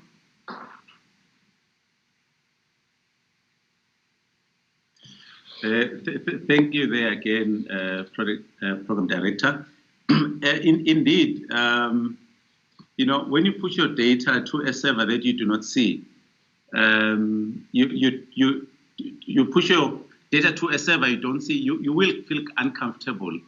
But what we tend to see is that actually the data centers, where they keep the data, if I can make an example of Microsoft Azure, and even the 365, the standards that they have for data security are at a very, very high level. And the biggest problem in data, in security, from what we've seen, the biggest problem in security is our own behavior, the mistakes that we make as the users. So we sometimes say that the weakest link in your data, architecture is the employee. Going around using as an example, using your gadget in a public area and then leaving it without a password. Maybe going out if you're in a conference, you go out to the bathroom and you leave your computer there open, or somebody throws you a link and says, click here, you will win some money, and you click. And then from there, your facility becomes vulnerable. So the biggest weakness in data, in my view, is changing behavior so that we use our gadgets in a much more secure manner.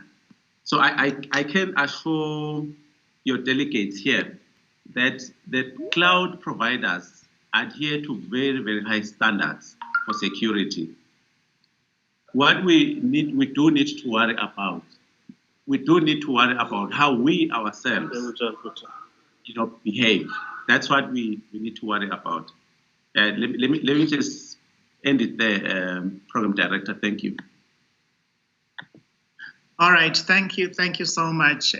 Essentially, the point being that the security of the data that we drop in the cloud literally sits in our hands. It's in our hands. It is linked to our behaviors. So if we are reckless with our passwords, then that security cannot be guaranteed. I think that's the sense I'm getting from the response. So thank you so much, colleagues, for the vibrant engagement. And I must say that I'm actually overwhelmed with the feedback coming from Facebook and feedback coming through the Teams platform. Thank you for making this session vibrant as it is. So at this point, I will transition. We will have another speaker. Charles Molapisi is here, and he's going to be speaking to us. And before he resumes the stage, I'd like to encourage all participants to make sure that they register. Just give us your name and your contact details because we want to keep in touch with you even beyond this conference. As already indicated, we shall be having more of such engagements in the future. So please do give us your details. A link has been shared, I think. Let me check. Yes, we have a register. It has already been shared. So please do register, indicate your name and your contact so that we can be in touch with you in the future when we have something smart. This one. So at this point, may I invite Charles Lapisi to take us through his presentation as indicated by Thandazile Dlamini at the outset of the meeting. Thank you. Yeah, Program Director, thank you so much for that welcome. And also all the colleagues on the line, very excited to come and share my story and my experience from an MTN point of view, and also, how we see transformation generally in MTN and what are the challenges and what we see as opportunities. But I also must say thank you to CEO Wandile Mchali. Thank you so much, sir, for allowing me the opportunity to come and address your colleagues, your partners. So very, very important for us as MTN to continuously share what we see as best practices in the industry. To be able to wrap minds and to understand what our other people see the technology going forward. I'm not going to do a PowerPoint slide. I'll prefer to have a conversation. And I'll request that you send as many questions as possible. Let's make the engagement a bit more robust so that we can facilitate a much more interesting discussion. A little bit about myself. I look after the MTN group technology for both networks and IT across all our 21 markets, that including our beautiful market there in Eswatini. That's doing very well. So I'm responsible for delivering the strategy, the architecture, the rollout, the plans, the transformation of the business from a tech perspective, and obviously just, provide guidance and oversee the total spend of CAPEX and OPEX across the group. We spent about $2 billion of total CAPEX, annually, on average, this year, and I think going into next year. So I'm responsible in trying to make sure that we allocate those resources appropriately for the benefit of the organization. And maybe just to start off around the whole issue of digital transformation, if there's one thing I always want to put up front that I sincerely believe in when it comes to the whole digital transformation is that really the future is all about software and the ability to imagine new business models. I'm very persuaded about the statement that the anchor of the future and how to proceed and how to be able to do business will lie purely on your software capabilities as the business. And I'll touch a little bit on that, on what you are doing. And also your ability within your business to imagine and the curiosity to be able to imagine and to create new business models. I'm also believe that, what we're seeing with digitization, essentially we're seeing what I call the democratization of innovation. Because what digitization has done and continue to do is that it's availing the tools of innovation to a much broader ecosystem. So innovation is no longer the privilege of the few. Many people now have access and the ability to innovate.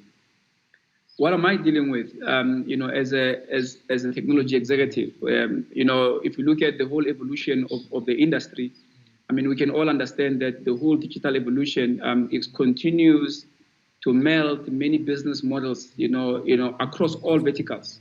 In fact, no one is going to be spared when it comes to the digital evolution or even a revolution, if you can call it. What we are seeing a lot now is that cloud is now real. In the past, people used to talk about cloud, but look, it wasn't as clear, as robust, and as aggressive as it is now. If you see what Microsoft is doing, what Google is doing, and AWS are doing now into the cloud, we're seeing a rapid adoption of cloud.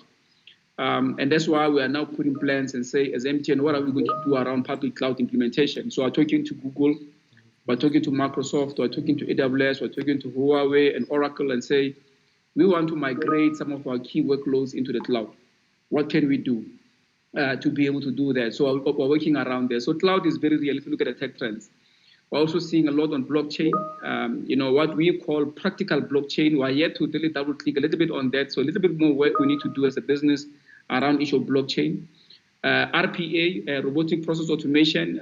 We're implementing a number of processes within the business to try and automate the key processes to deliver efficiencies in the business.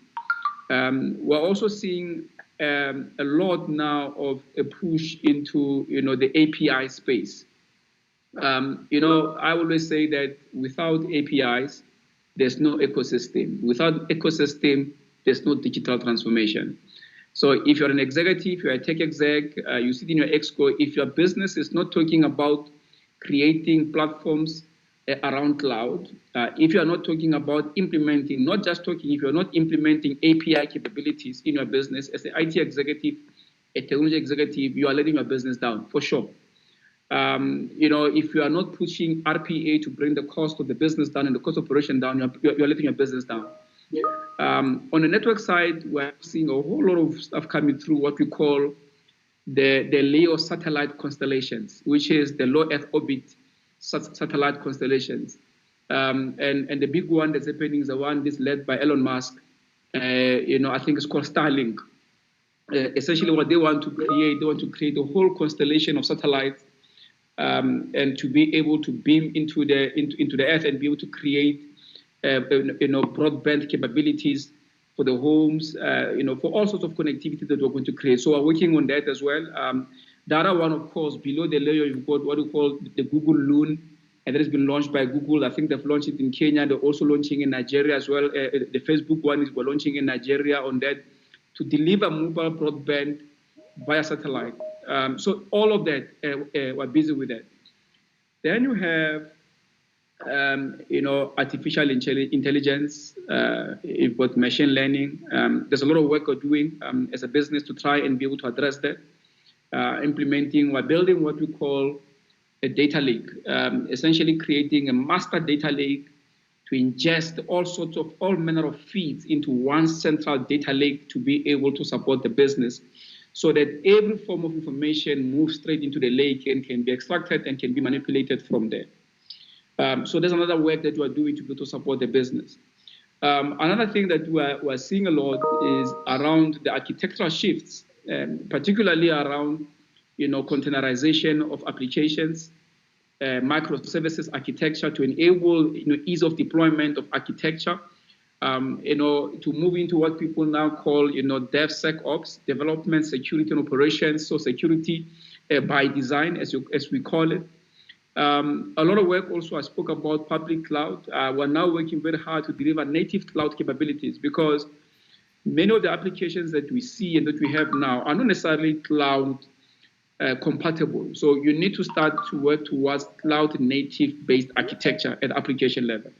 There's a lot of work we're doing on that to try and deliver that going forward. And of course, I spoke about public cloud. What we are asking within the organization is that obviously you will have private and public. We'll have a hybrid. You're not going to have one single cloud model. So we deliver a public and private cloud, but we're also looking at how we can actually, in a very uniform way, orchestrate that capability between public and private by putting an orchestration layer on top to be able to manipulate the resources between public and private. There's a lot of work we're doing to be able to address that as well. So this sort of gives you the view of what I call this whole thing, the nexus of technology evolution, because I get a sense that I don't think we've ever seen such a rapid move into technology where we see so many things that are changing around tech at the same time. So there's a whole vortex of tech that's happening now that is just creating a whole lot of challenges for CIOs, for CTOs, for CTIOs, that they need to be able to watch that.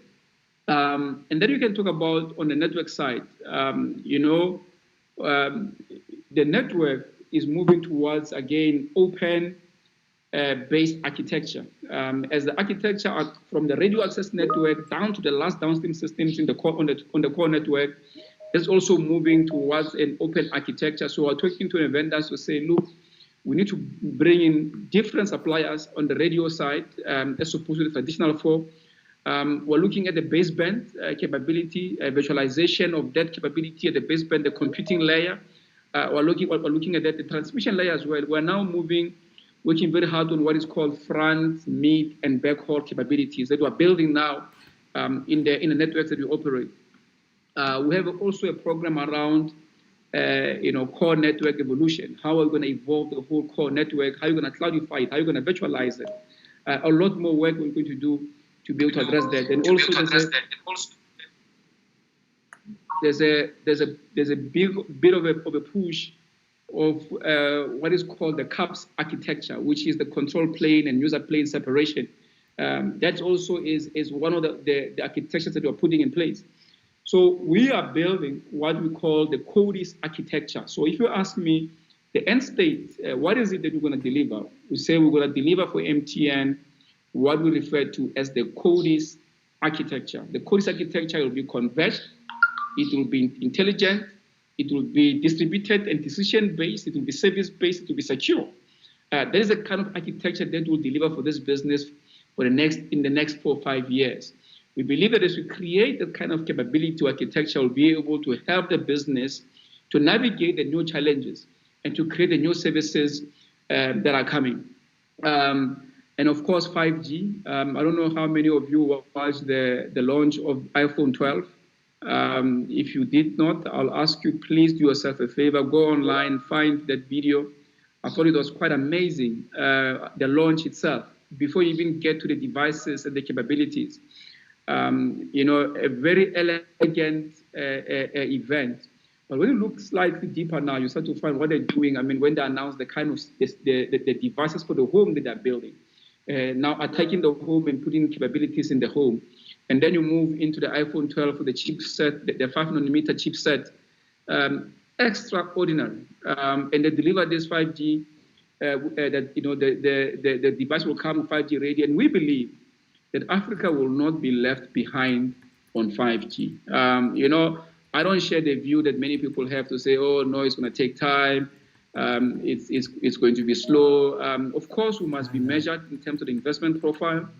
We must be targeted in terms of how we deploy CapEx. But I can tell you that once that iPhone is released and is sold, you will get tons and tons of iPhone 12s in these markets, without a doubt. There'll be people in Eswatini who are carrying iPhone 12 who will want to experience 5G. There'll be people in all of the markets who are operating who are going to be able to do that, for sure. So you can expect that MTN will make a very big play. We're pushing in South Africa now. Few sites launched, but we need to do a little bit more in terms of 5G. We're pushing next year potentially 7% population coverage in South Africa to bring a lot of more people now closer to the 5G, particularly in the metros as a start. In a market like Nigeria, we're working very hard with our Nigerian counterparts to be able to bring 5G there as well. Talking to our CEO Wandile as well, what we're going to do in Eswatini. We believe there's a big push in there. But again, you need to look at 5G with different lenses. You have to see 5G from a consumer perspective, which is the iPhone 12 I'm talking about. Then you have to see 5G as a home play, into the move in terms of FWA, particularly to deliver, home broadband. If you're going to use the 28 gigahertz or the 3.5 largely. So there's a big push on there, particularly for the home, because we believe that in our countries, because we are not very big on fixed networks, there's a big push more to deliver fixed wireless. So you're going to see a lot more of that as we launch that in the market. Then there's also a push for what we call industrial IoT, where we believe we're going to deliver different capabilities for enterprises. We believe that 5G will be a strong B2B play, where many of the enterprises want to be able to actually modernize their factories, deliver IoT capabilities. They will need and they will deploy 5G in their markets for sure. So we're preparing ourselves for this. So that's why we're talking about delivering this thing on the 7 and the 8, delivering on the 3.5, and potentially if we can take it to the 28 gigahertz as well, we will do so. So very, very big push on that. And I also want to make it very clear that 5G is not a network game. If you're an executive sitting here, it doesn't matter which industry you are sitting in. 5G will affect you. So you have to look at where you're going to play, because it's not just when you look at 5G, it's not a network game. It is what I call an innovation hotbed. Because once we put the 5G capabilities, and then we put in the 5G core, and we start to create the ability for our customers to create new capabilities, new services, it's going to be just remarkable. And we will make sure that our markets are not left behind. There is a lot of work we're doing to be able to address that. And how do we think I'll deliver this? As I continue to wrap up my message, because I'm keen to take questions. We're driving a big program, and this is now how does an executive sitting on a call in a very practical way deliver digital transformation. Digital transformation, everybody talks about it. Everybody thinks they know it. Not everybody understands it. And not everybody knows how to transform. So if you are sitting as an executive in a bank, in a mine, in any other sector that you could be sitting in, you have to figure out how you are going to help the organization to transform. What we have done from MTN, we are driving what we call the Oxygen program, and I'm sure Albert would have done a good job, or he will still do that, a good job in explaining what it is. Essentially what we have done, we're running about 28 programs for the next 4 to 5 years under the banner of one key transformation program called Oxygen. All those programs will help us to drive the required level of innovation and transformation in MTN. So what are the programs? For instance, we're driving API a deployment. We're driving omni-channel capabilities. We're driving what you call ICT capabilities, IoT, UCC, global connectivity. We're pushing that. Then we're talking about BSS transformation.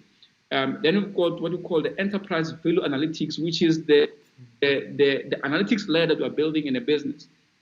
And then you have the whole suite of programs around the network, whether it's spectrum management, wholesale capabilities, high capacity transport, rural coverage to be able to bring more people in, 4G coverage, 5G readiness.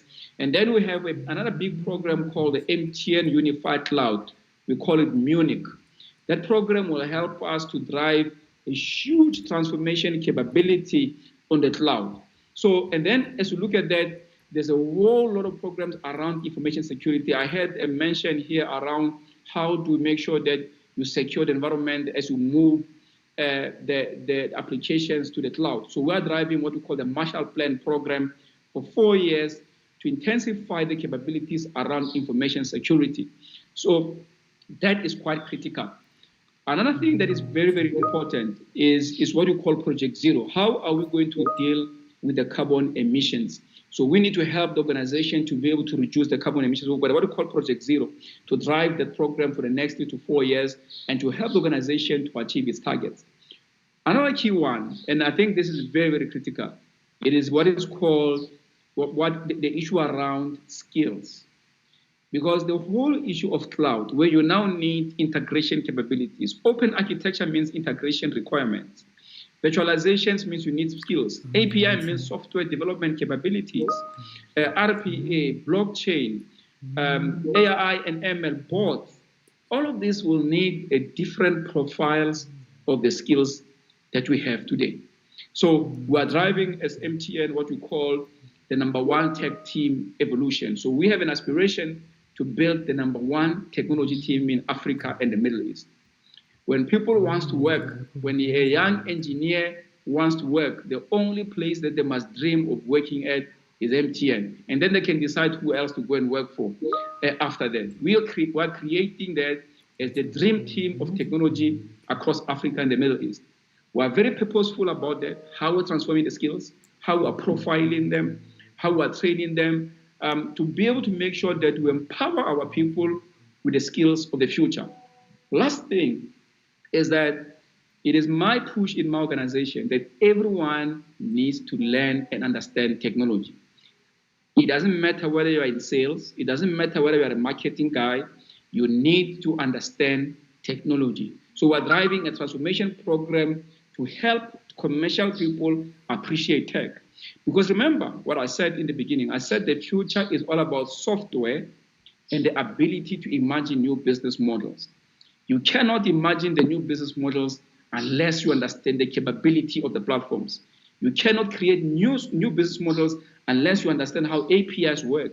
You cannot build an Uber if you don't know about API capabilities. All of that, we are now pushing that narrative within the business to bring everybody. If you do not have that in your organization, you are going to struggle to transform your business. So, colleagues, I will leave it there. There's a lot more that I'd like to share, but I'm interested in maybe picking up comments and questions as I close. So thank you so much. I hope this is very helpful, but I'm happy to engage further. Thank you. Thank you, Charles. I could pick that you are on fire, and so our guest here with lots of questions that you would have to respond to. We'll start off with a question from Dr. Petsile. I think he was asking, one of the questions, he has asked 2 questions, and one of them is, what are the common side effects or adverse events of 5G coverage? Your quick thoughts on that, Charles? Yeah, Dr. Petsile, there is no evidence, what has been in the media around the effects of 5G and radiation and all of that. There is no established evidence of any effect or adverse effects the way people have been mentioning. 5G is important if we need to move our countries forward. It is a requirement for the 4th industrial revolution. If we do not get into this 5G bandwagon now and advance our economies, we will be left behind the same way we were left behind with the industrial revolution. So we need to move with haste. Advanced nations are moving. If you go to Australia, I talk a lot to one of my colleagues or friend who's based in Australia, works for Telstra. what they're doing in Japan, what they're doing in the UK, in the US. Nations are advancing. We need to move forward. So as far as I know, and there's no proven implication of that. Should there be, I'm sure we'll be able to find this to go forward. At this stage, no, nothing. Thank you, Charles, for that response. I think it's a perception that has been widespread. I think Dr. Petsila also had a question. What's the difference between public, private, and native cloud? Okay. Can I continue? Okay. Yeah, public is really when you take your infrastructure, your IT workloads, and you move them into an Amazon or you move AWS, Microsoft data center, essentially. The data center could be sitting in South Africa, it could be sitting in Eswatini, it could be sitting in London, in the US, anywhere else. That's public. Private is when you do it within your own premises. And when we say native, we mean that the architecture is built as a cloud-based architecture from the beginning, meaning that it is agile, you are able to deploy the resources easier. When we say cloud native, we don't mean virtualization. Many IT people get confused virtualization with cloud native. Cloud native is a bit much more capable, have much more capabilities in terms of the provisioning and the scaling of resources. Is a bit more soft, is a bit more agile. That's what we mean. All right, thank you, Charles. Always a pleasure to hear from your insights, Mr. Modapisi. That is from Ryan. Beyond your data lake project and in terms of timelines, when will MTN as a group be ready to explore on top IA? I think it should be artificial intelligence, ML, I have no clue, driven use cases to monetize the data in the lake. We have started the work. We're already using AI and ML capabilities in how we manage churn in many of our markets, how we predict and manage churn. There are so many use cases that we're implementing as we speak. So definitely in the works as we speak. It's a very big focus area for us. It enables the business to be more competitive, to build much more robust platforms. So we are currently doing that as we speak. Thanks, Charles. AI, artificial intelligence, and ML, machine learning. All right. There's a comment from talking of 5G, how are African telecoms planning on tackling the issues of conspiracy theories around this technology, which could be a stumbling block? You have made mention of that. I don't know whether you would want to additional comment on that. No, I think obviously we have to, the regulatory people, which I am not one, are engaging extensively in the markets with the relevant parties, working with the governments in the markets we operate to educate and to inform. But we believe that will be managed. We don't see that as a hurdle, definitely from an MTN perspective. We are making significant investments in South Africa. Many companies are deploying it.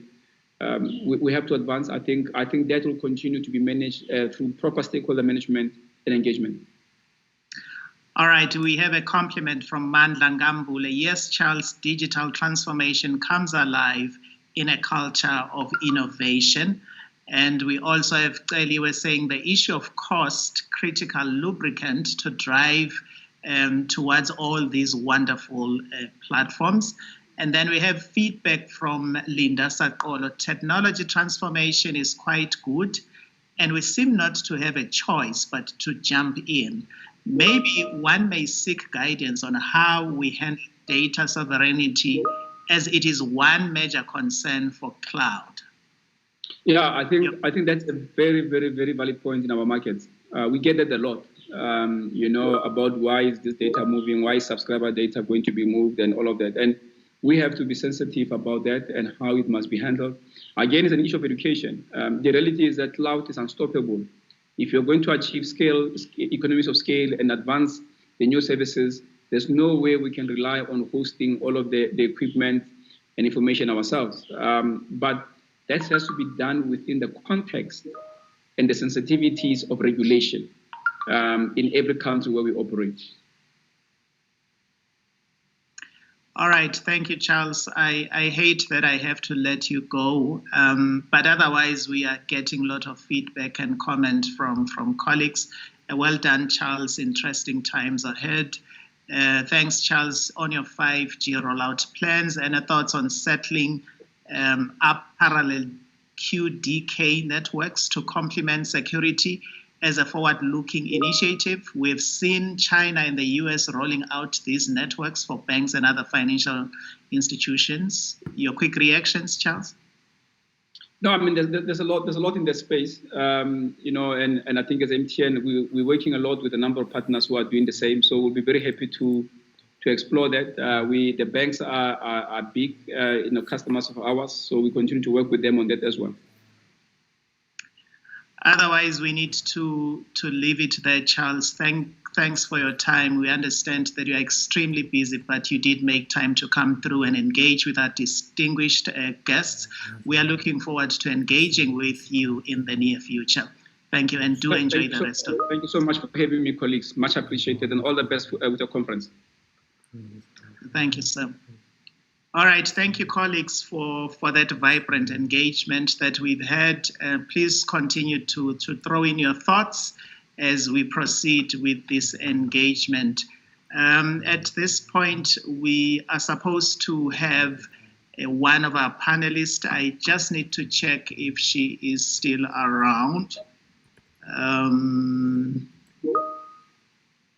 All right. At this point, let me check if Herbert Olowo has joined us. Herbert, are you around? Comments still coming through, complimenting the presentation by Charles. Is Herbert around yet?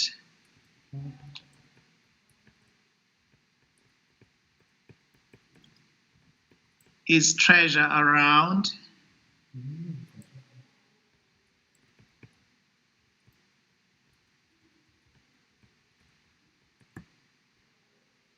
All right. Nosi Ngumalo, are you here?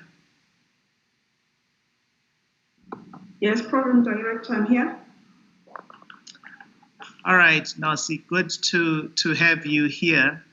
For those who may not have been with us at the outset of this program, we did indicate that we will be joined by Noskhumbuzo Ngumalo's Chief Risk Officer at MTN Eswatini. She's going to take us through the inherent risk to digital transformation and how business can mitigate those risks. Can I turn it over to Nosi?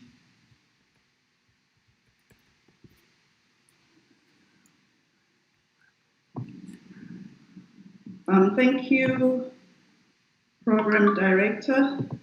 Let me just share my presentation. Just give me a few minutes.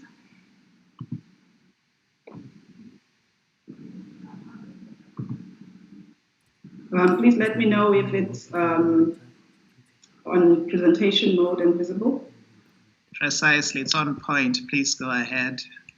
All right, thank you very much for this opportunity to engage in this wonderful seminar that you have set up. And good morning to all the participants that are online. I think as Mandla has introduced me, I'm Noskhumbuzo Ngumalo and I work for MTN Eswatini, and I will be presenting on the inherent risks to digital transformation, how businesses can mitigate such risks.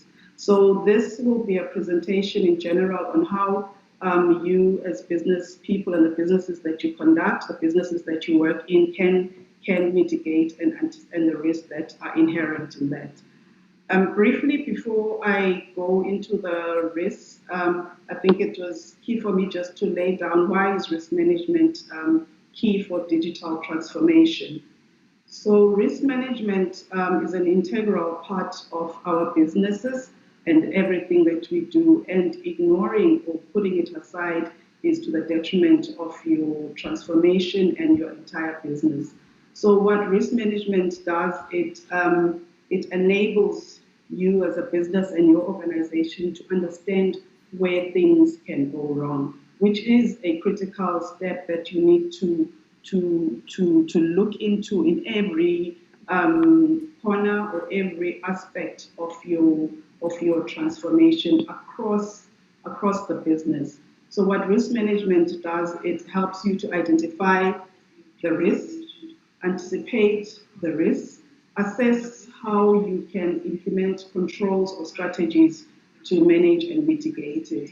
And then in doing that, some of the risks you will accept and some you can transfer depending on what the mechanisms are there. So it is not just about technology and infrastructure, it's about the organization wide and covering in your entire business. And that risk management exercise to identify the risks can be done through what we call a risk assessment exercise, which is facilitated by risk practitioners or any person who plays that role in your organization, but it has to be business facing, and most of the answers will come from the business, as they are the ones who conduct, in the front line. And then maybe just going through the definition or the textbook definition of inherent risk. Inherent risk is that natural level of risk built into a business activity, and a business activity or process where you haven't implemented any controls to reduce that risk. And then going into the actual risks, these are not exhaustive. And I think most of the mitigants, as I highlighted, most of the things are already have been spoken to by some of the previous speakers, but I will go briefly through them as to what you can anticipate. The one that has been spoken mostly about and has raised concerns, I saw with most of the questions from the participants, is cybersecurity, which essentially could be covered that it's the unauthorized access onto your business systems. And the mitigation that can happen there is employing application security monitoring at every potential point of entry. It is critical to understand with digital transformations, there are many points of entry where the hackers or the cybersecurity crime can come through at. And it's critical that you as a business identify those opportunities and ensure that you have the relevant application securities for that. And then despite having those application securities, because cyber securities and the hackers evolve daily, every day they are designing or defining new ways, it's critical to do regular vulnerabilities checks on your systems and your business. And then one that is critical, which I think has been also spoken to, is awareness and training on cybersecurity. And that should not be limited to just your staff, but it should also go to customers in terms of education. So that has to be a regular activity that we engage in, and to educate our customers of how to avoid being vulnerable to those attacks, or how our staff can avoid and can be able to detect that. How should I behave if I get an email? Should I just log on to any attachment? How do I identify that this one has got a potential risk? When in doubt, what do I do? So all that is something that is critical to prevent any unnecessary attacks, which can be costly, or any reputational damage to your organization or the brand because of such incidents. And then moving on is technology. The next inherent risk would be around technology, which is the potential loss due to technology failures or obsolete technologies that can no longer probably function to the requirements of the organization as it evolves and moves on. So what is critical there is to ensure that whatever technology or systems that you opt for or choose for as an organization, they must be scalable to enable expansion, because we all know in this day and age, the only constant is change. things are changing, the world is changing, and we have to adapt, and how quick we adapt to those changes. So therefore, we should ensure that our technologies are scalable to minimize the risk of delays or lag in moving or meeting other expectations. And then compatibility with existing systems and the systems of whoever we pair our strategy or strategy as an organization. Who are your targets, your customers? So if you have gone and transformed your business and you've engaged in technology that is not compatible, then you may not achieve the targets that you want, because now you cannot reach out to get the volumes that you require. The third risk, inherent risk, is resilience. I think most of our speakers have touched on the way digital transformation has taken over our business world. So therefore, the more dependent you are on technology, that increases the amount of impact you would get should that fail. Because I think we spoke about, the speaker spoke about your customers sitting on Facebook, sitting on the various applications and using various apps. So should there be a technology hiccup, that means they can't transact, they can't operate, they can't purchase, they can't buy, and that because of the dependency that we have created. So what it becomes critical in terms of a mitigation for that is your network disaster recovery plan. It's a must that you have a disaster recovery plan as a business, and also a disaster recovery site as a business. Some businesses may be small because they cannot have their own, but there are opportunities to outsource in terms of there are businesses that do that, that can do that. And I think, if I recall well, our Royal Eswatini Technology Park also has that capability to create a disaster recovery plan for some of the businesses. And then creating a robust business continuity and crisis management plans that are tested periodically. It's pointless having a business continuity document, but that you don't test, because then it just becomes a theory, and when the real situation comes, you all just don't know what to do. And then I think the reality is that with all this technology, incidents will occur. There's no doubt about that. But what is critical to manage your risk is how quick and how smooth do you recover from that. So how quickly can you bring your systems back up? How quickly can you continue to operate and bring that service? So hence the resilience is that would be mitigated by that. And then moving on to other inherent risks, which would be the regulations and laws. I think we touched on to them briefly. It's critical that in doing our business, we comply with the legislation that is the legislation of the land, and as well as not just the country that you're operating with.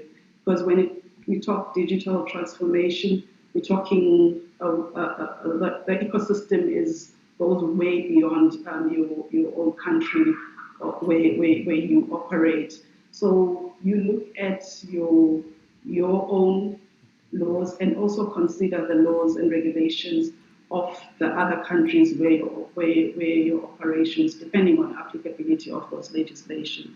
So I think we are aware that Eswatini has also got some relevant legislation that speak to digital transformation and digitization through the Ministry of ICT and ESCOM as well. I think there is the Electronic Communication and Transactions Bill, and then there is the notice that is out for comments on the bills that are currently in Parliament, the Computer Crime and Cyber Crime Bill, the Data Protection Bill. So it's critical that to mitigate any non-compliance issues which can be detrimental to the image and the license of your business or is to understand the statutory requirements of your business, depending on who regulates you, and as well as the technology laws that affect you. And then there's the data privacy risk, which is, as a business, should there be any customer or employee privacy breaches, the liabilities that would be incurred by your business, be it reputational and brand damage, which becomes difficult to quantify, and some companies take long, or some may not recover, depending on some of the incidents that are impacted. So to mitigate that, you need to build processes in your organization, policies and processes that must be embedded and communicated in terms of, the consents, the choices, the opt-ins that will help in terms of data privacy.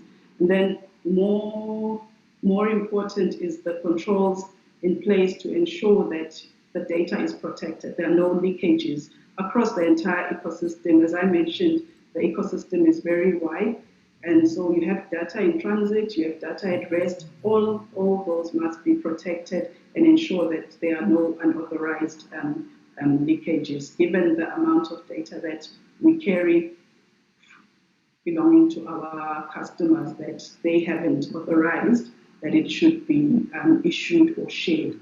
So hence, it's critical that you have controls in place to ensure that the data is protected. And then outsourcing, as I think I did mention when I was talking to your business continuity and data recovery, that some organizations or some businesses it's not possible to have everything done inside by that organization. So you will outsource, use third parties to provide you with some of the services that are aligned or needed in your transformation. So what happens is that when you outsource and use that third party, there are vulnerabilities and risks. You inherit them. So, and they can pose dangers if you don't have mitigation factors that are there.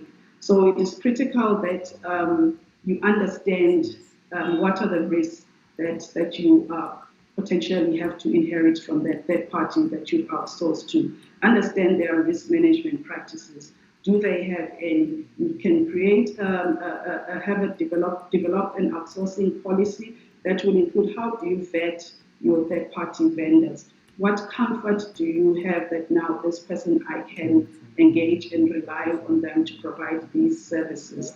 And then using your legal teams, you can enter into formal agreements and ensure that those agreements have protect the interests of your organization, and have a regular assessment and review that is it still what we had when we engaged them a year ago or 2 years ago.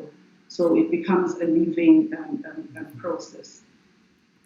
This is my last slide, the last three being forensics and fraud. As we engage in businesses, fraudsters are there, criminals are there, and then the risk that, so there has been a breach, or there has been a security breach, there has been a fraud incident, and with your transformation, are you able to enable an investigation to happen? How easily can you enable investigators to access the information that they require to conduct their investigation? So those risks are inherent in a transformation, and you need to ensure that it is catered for. Also, to understand that should you have that fraud or that and now it reaches the unfortunate places of a court, is the data evidence that is there permissible in court? So, because if it is not, then it will be to the detriment of yourself or as a business or your customers. So it's critical that as we transform our businesses to mitigate that, ensure that the technology adopted creates an acceptable audit trail. And those the level of acceptability can be tested as we go through the transformation process. And then, critical to that is we'll emphasize on customer and staff education on the various fraud risks and how to avoid them and prevent fraud. Culture and people. Organizational culture is critical and can be and is an inherent risk if the culture is not right for that transformation and the lag with the people engagement. So therefore, change management is a critical mitigation in terms of ensuring that you have an engagement plan throughout your transformation journey.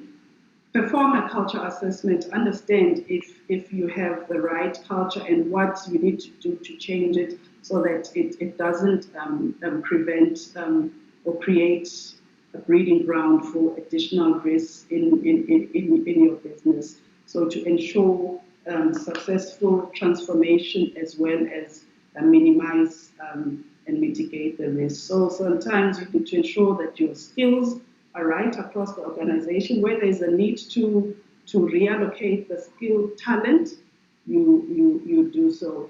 And it's not like I stated, it's not just about IT and technology. The entire business, when you do transformation, becomes relevant and implicated. Hence, why it is important to do a dipstick on your culture assessment and ensure that you create the right programs to change what you can change and redeploy what you can't.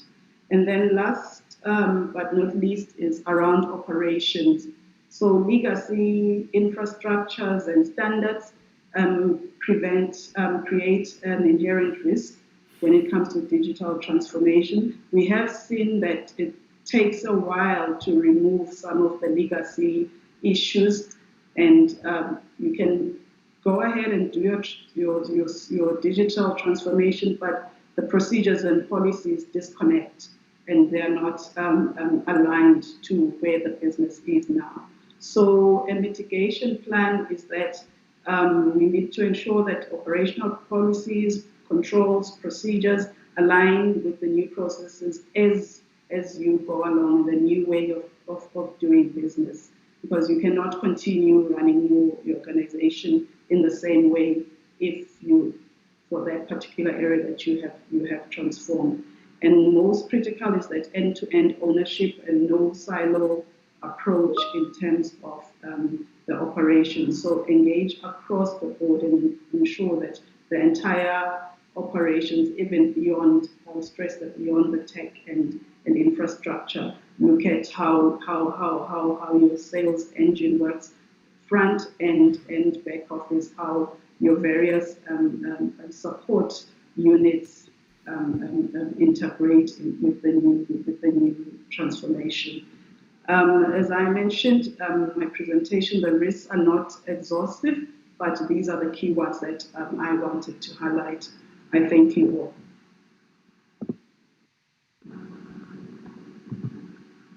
Thank you so much, Notsi, for that presentation. We do have feedback from participants, which we appreciate.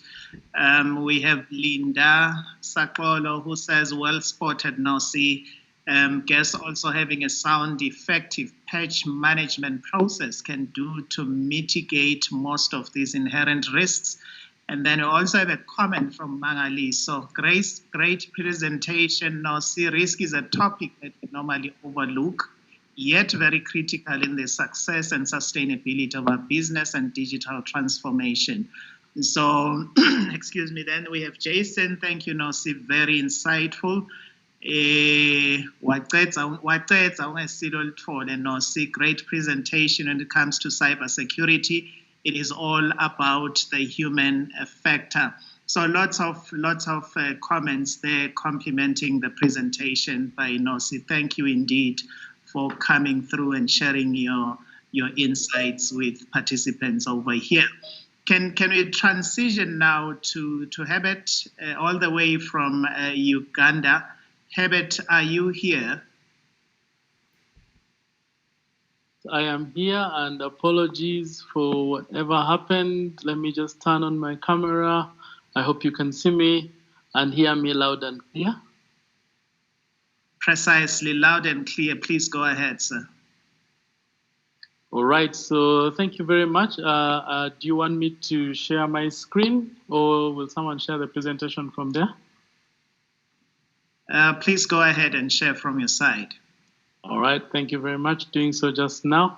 In the meantime, a good afternoon if you're in Uganda. I think it is afternoon for all of us now.